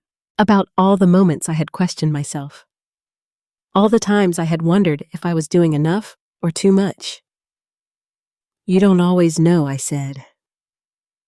Ethan let out a quiet breath. That would drive me insane. About all the moments I had questioned myself. All the times I had wondered if I was doing enough or too much. You don't always know, I said. Ethan let out a quiet breath. That would drive me insane. It used to. And now I accept it. He studied me for a moment. Acceptance doesn't sound like you, he said. It wasn't. But it is now, yes. Silence settled between us again. But this silence wasn't empty. It was full of thought. Ethan stood up suddenly, pacing once across the room before turning back. There's something I need to understand, he said. What is it you understand? He said. What is it? You, always talk about impact, he said. About helping people. About making a difference. Yes. But what about you? What about me? What do you get out of this? He asked. The question wasn't selfish. It was always talk about impact, he said. About helping people. About making a difference. Yes. But what about you? What about me? What do you get out of this? He asked. The question wasn't selfish. It was honest, and that mattered. I considered it for a moment, then answered simply, peace. Ethan frowned slightly. That's it. That's everything. He shook his head. That doesn't seem like enough. It is when you've lived without it. That made him pause, because he knew what that felt like, even if he had never named it. I used to think peace came from control, he said. I did too, and now I know it comes from letting go of it. He looked at me like I had just said something impossible. That doesn't make sense. It will. Ethan walked back to the chair, but didn't sit down. Instead, he leaned against it, his mind clearly working through something. I went back to the chapel, he said suddenly. That caught my attention. When last night? And instead, he leaned against it, his mind clearly working through something. I went back to the chapel, he said suddenly. That caught McHapple, he said suddenly. That caught my attention. When last night? And he hesitated. I didn't know what to do. You don't have to. I just sat there, he said, like you told me you used to. I nodded, and the attention, when last night. And he hesitated. I didn't know what to do. You don't have to. I just sat there, he said, like you told me you used to. I nodded, and nothing happened, he said. A small smile crossed my face. That's not true. He frowned. Yes, it is. No, I said gently. Something always happens, like what you listened. He shook his head. I didn't hear anything. That's not the point. Then what is? You showed up. Ethan looked at me confused. That matters. It's the only place to start. Silence again. Then slowly, he sat down. I kept thinking about what you said he admitted. About what? About not being able to go back to seeing things the same way. And I think you were right. I didn't respond, because this wasn't about proving anything. It was about him finding it on his own. I used to look at problems like they were puzzles, he said. Things to solve, fix, optimize. And now I see that some problems aren't meant to be solved. I nodded. They're meant to be faced. That's a good way to put it. He leaned forward slightly. And that's what you've been doing, isn't it? He asked. Not fixing everything, just showing up where it matters. Yes. Ethan let out a slow breath. That's harder than it sounds. It is. Because you can't control the outcome. No. And you don't always know if it will make a difference. No. So why do it? I looked at him because this question was the one that mattered most. Because sometimes I said quietly, being there is the difference. Ethan stared at me, and for a moment, everything else faded. The numbers, the logic, the need for certainty, all of it. Because now he was seeing something deeper, something that couldn't be measured, but could be felt. I think I understand, he said slowly. I think I'm starting to? That was enough, more than enough, because understanding doesn't come all at once. It builds, piece by piece, moment by moment. And as I looked at Ethan sitting there, I realized something. This wasn't just about what I had done, or what Linda had asked of me.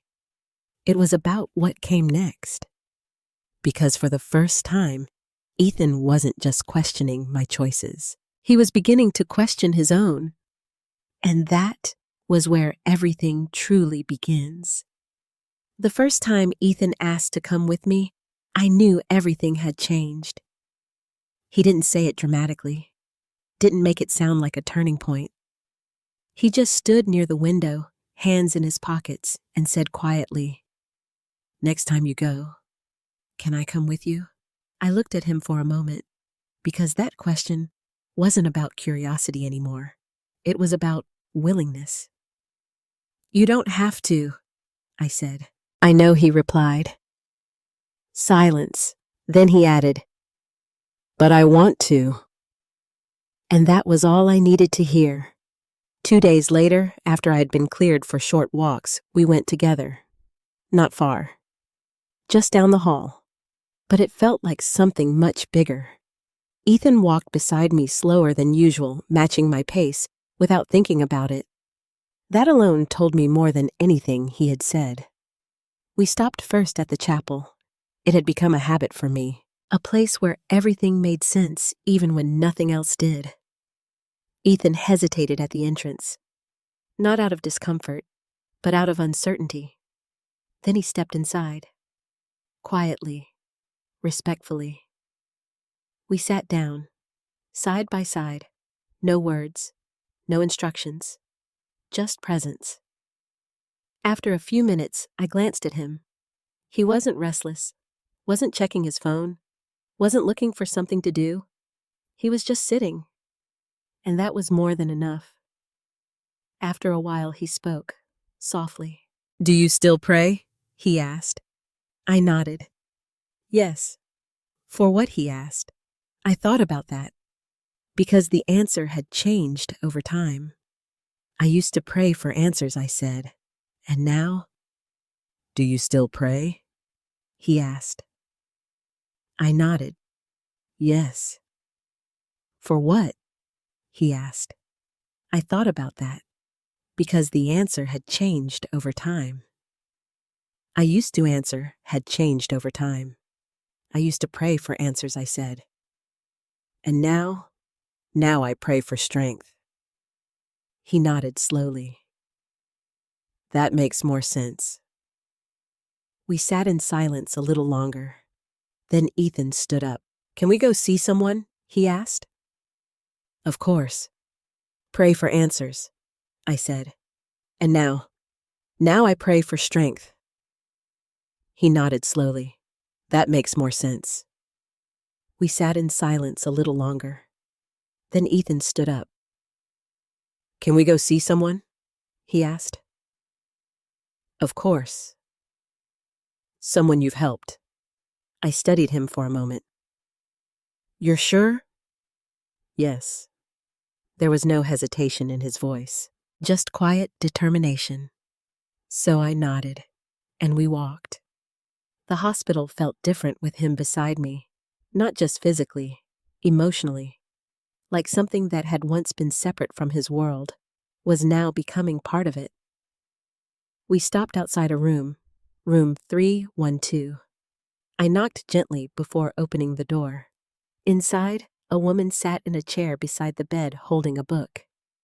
She looked up as we entered, and her face lit up immediately. "Caleb," she said warmly. "Good afternoon, Susan," I replied. She stood up quickly, setting the book aside. "You're looking better," she said. "I am." Then she noticed Ethan, and her expression shifted slightly. "Curious. Is this?" she asked. "My son," I said. "Ethan," she smiled. "It's nice to finally meet you," she said. Ethan blinked slightly. "Finally," he repeated. Susan laughed softly. "Your father talks about you," she said. Ethan glanced at me surprised. I didn't say anything, because this wasn't about me. "Please," Susan said, gesturing toward the chairs. "Come in." We sat down. Ethan stayed quiet at first, observing, listening, the way he used to in boardrooms, but now something about it felt different, more open, less guarded. "How are things?" I asked Susan. She smiled, glancing toward the bed. "Better," she said. "Much better." Ethan followed her gaze. A young man lay there resting, early 20s, thin but peaceful. "My son," Susan said softly. "Mark." Ethan nodded slightly. "What happened?" he asked.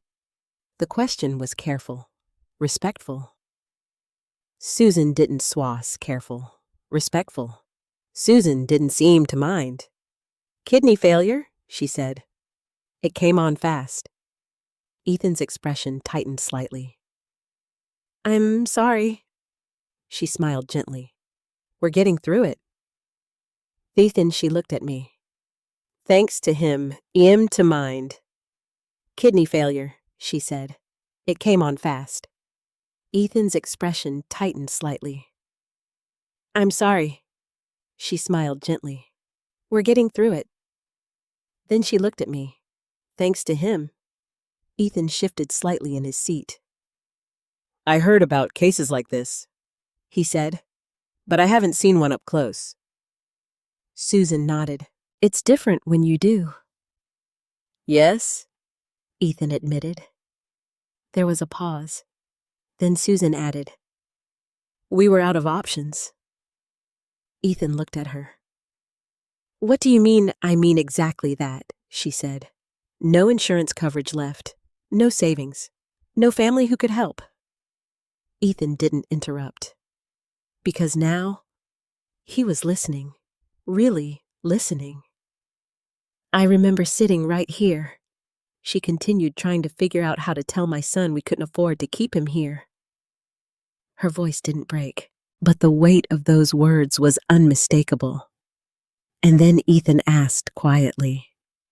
Susan smiled. And then everything changed. Ethan looked at me briefly, then back at her. How he asked. She didn't answer right away. Instead, she looked at me, and I gave a small nod. Permission. "Someone took care of it," she said. Ethan wallowed slightly. "Just like that? Just like that?" "No explanation?" he asked. "No." "No conditions?" "No." He leaned back slightly, clearly trying to process it. "That doesn't happen," he said. Susan smiled gently. It did. Silence. Then she added something that neither of us expected. "I used to pray for miracles," she said. Ethan glanced at me. then back at her. "And now?" he asked. She looked at me again, then back at Ethan. "Now I know they come in ways you don't expect." The room fell quiet, because that wasn't something you could argue with. Not when you were sitting in it, feeling it, living it. Ethan didn't say anything for a long time, and for once, that silence wasn't empty. It was full. Full of realization. Full of something breaking and something new taking its place. After a while, we stood to leave. Susan walked us to the door. "Thank you," she said softly. Not just to me, but to Ethan. He looked surprised. "For what?" he asked. "For being here," she said. He nodded slowly. Then we stepped out into the hallway, and the door closed behind us. Ethan didn't speak right away. We walked in silence, back toward my room. But this silence wasn't the same as before. It wasn't uncertainty. It wasn't confusion. It was understanding. Finally, as we reached my door, Ethan stopped and looked at me. "I get it now," he said quietly. I studied him. "Do you?" He nodded. "Not all of it," he admitted, "but enough." That was all I had ever hoped for. Because understanding doesn't come all at once. It comes in moments, like this one. And as I looked at my son standing there, I realized something. This wasn't the end of his journey. It was just the beginning. There are apologies, and then there are moments when words aren't enough to carry what someone feels. What happened the next morning was something deeper than an apology. It was surrender, not defeat, not weakness, but the kind of surrender that only comes when someone finally lets go of everything they thought they knew and allows themselves to see something new. Ethan came into my room earlier than usual. No folder this time, no phone in his hand, just himself. That alone told me something had shifted again. "Morning?" he said quietly. "Morning." He didn't sit right away. Instead, he stood there for a moment like he was trying to find the right place to begin. Then slowly, he pulled the chair closer to my bed and sat down. Closer than he ever had before. "I couldn't sleep last night," he said. I nodded. "That makes two of us." He gave a faint smile, but it didn't last. I kept thinking about everything he continued. About what I saw, what I heard, what you told me. I stayed silent. Because this wasn't something I needed to guide. This was something he needed to say. "I've spent my entire life believing something," he said. "What was that?" "That if I worked hard enough, planned carefully enough, controlled every variable I could, I wouldn't end up in situate ions like this." "Like what?" Helpless. What was that? That if I worked hard enough, planned carefully enough, controlled every variable I could, I wouldn't end up in situations like this. Like, what helpless, he said. The word hung in the air. Raw. Honest. I thought that if I avoided risk, if I made the right decisions, I could protect myself from losing everything. I listened. Because I had once believed the same thing. And then Mom got sick, he said quietly. I felt something tighten in my chest. And none of it mattered, he added. No, I said softly. It didn't. He looked at me, and I hated that. He admitted, I hated not being able to fix it. I know, so I made a decision. He continued. I decided I would never feel that way again. I nodded slowly. You built control. Yes. And it worked, I added. On the surface, he said. Silence, because we both knew what lay beneath that surface. And then I saw you, he went on, giving everything away, doing things that didn't make sense, taking risks I would never take. I wasn't trying to make sense to you, I said. I know that now. He paused, then looked down at his hands. I thought you were losing your mind, he admitted. I smiled slightly. That's fair. But I was wrong, he said. There it was, not defensive, not reluctant. Clear. I wasn't seeing what you were actually doing, he continued. I was only seeing what you were giving up, and now I see what you were giving too. That distinction, I wasn't seeing what you were actually doing, he continued. I was only seeing what you were giving up. And now I see what you were giving too. That distinction was everything. I didn't say anything, because this moment belonged to him. I went back to that room. He said, Susan's room. Yes. And she wasn't there, he said, but her son was awake. I leaned forward slightly. How is he? He's better, Ethan said, weak but stable. That's good. He asked me who I was, Ethan continued, and I told him.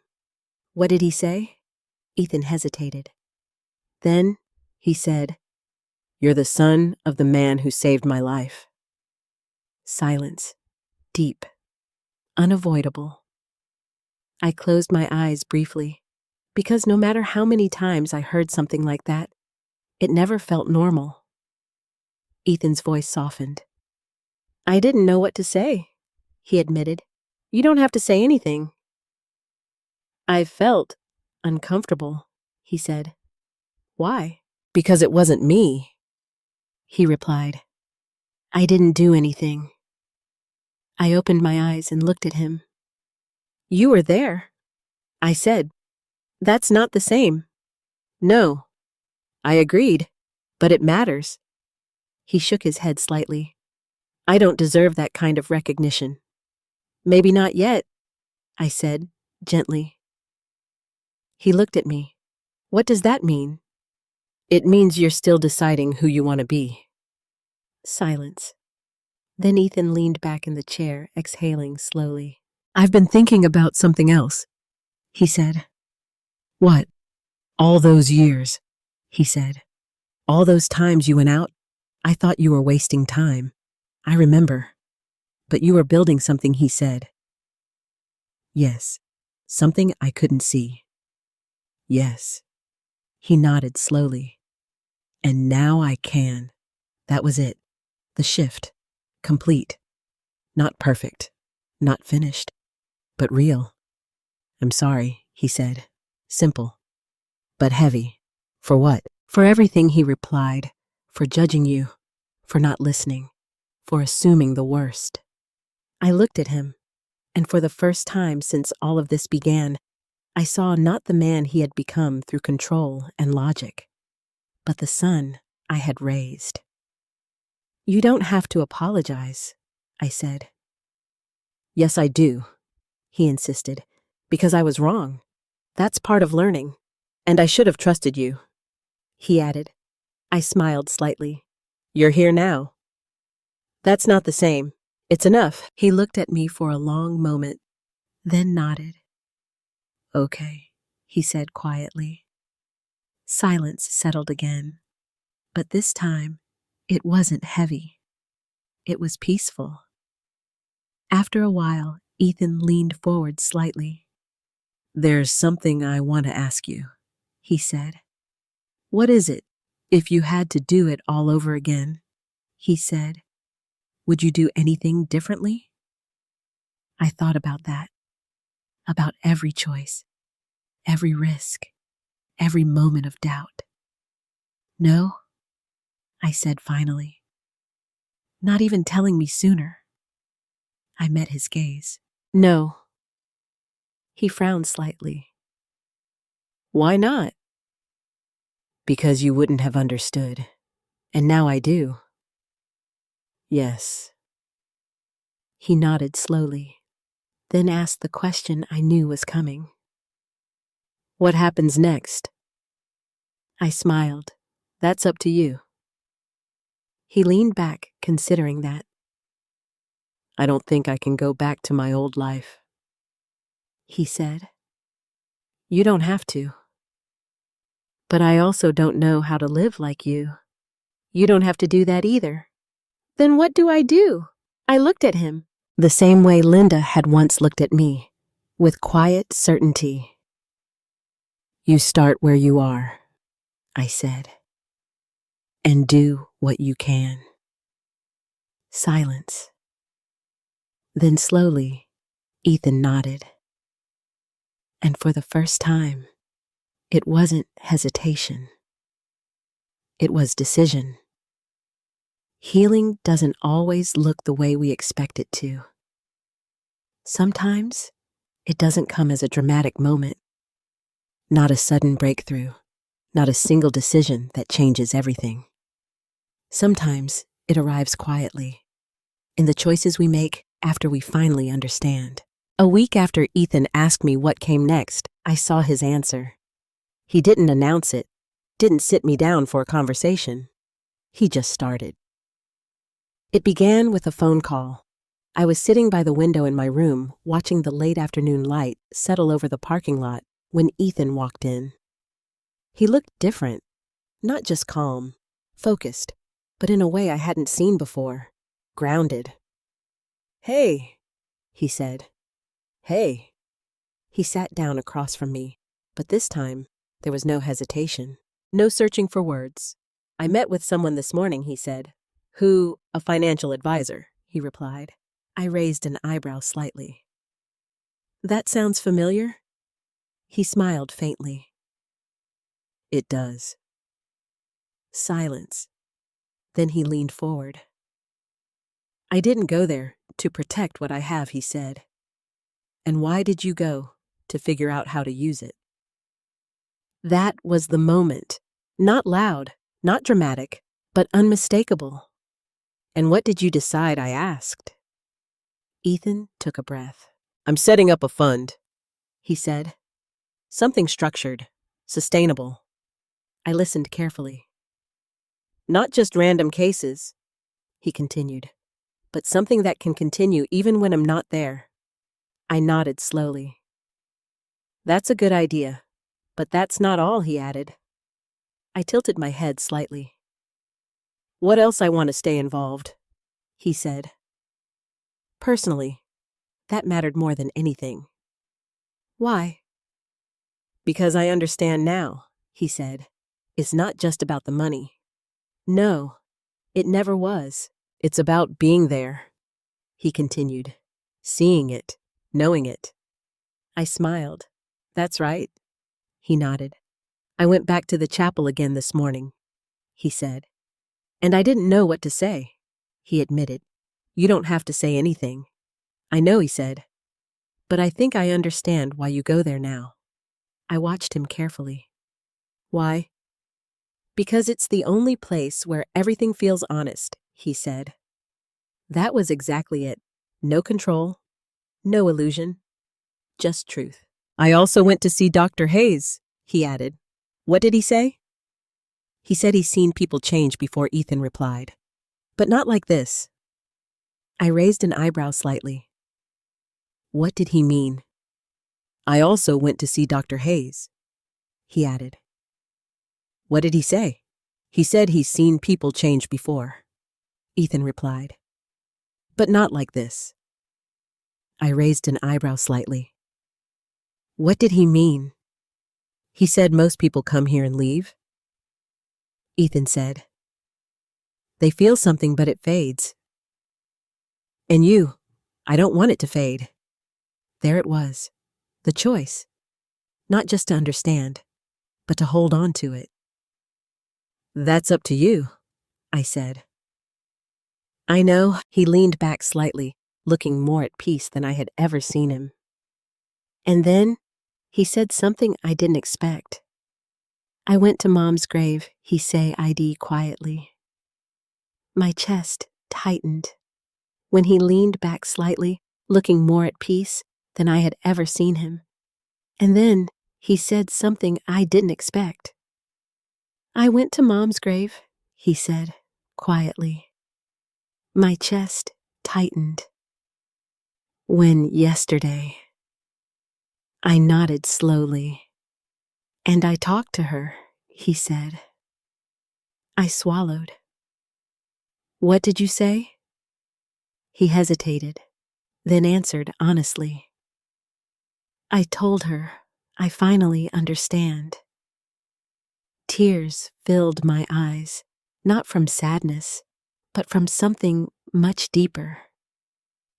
Completion. And I told her, he continued, his voice softer now that I'm going to keep the promise too. I closed my eyes briefly, because in that moment, everything came full circle. The promise I had made, the path I had walked, the struggle Ethan had gone through, all of it led here. You don't have to carry it the same way I did, I said gently. I'm not, he replied. I'm carrying it my way. That was exactly what Linda would have wanted. Not copies, not expectations, just continuation. Silence settled between us again. But this silence was different from all the others. It wasn't filled with tension, or confusion, or even reflection.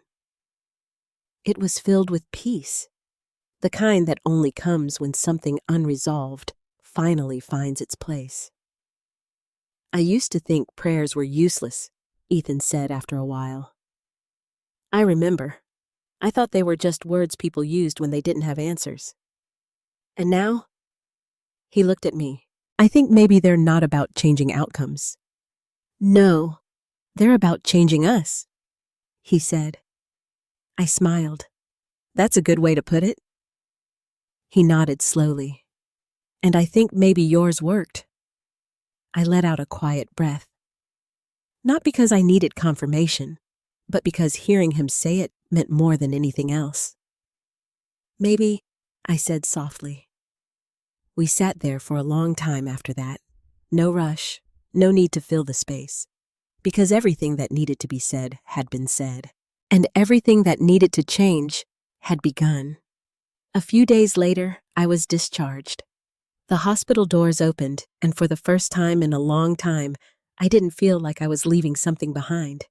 Because I knew what I had started here wasn't ending. Ethan walked beside me as we stepped outside. The sunlight was warm, steady, real. What now? He asked. I looked at him, then at the world ahead of us. Now I said we keep going. He nodded, not uncertain, not hesitant, but ready. And as we walked forward together, I realized something. The chapel hadn't revealed whose bills I had paid. It had revealed something much more important. Who my son had become. Sometimes, the things we dismiss as meaningless are the very things that change us the most. We often believe that value can only be measured in numbers and results in what we can control. But life doesn't work that way. The most powerful impact we have is often the one we cannot quantify. The way we show up for others, the way we ease someone's burden, the way we choose compassion over control. Caleb's journey teaches us that giving is not about losing, it's about transforming. It's about turning what we have into something that lives beyond us. And Ethan's transformation reminds us that understanding doesn't come from being told. It comes from being willing to see.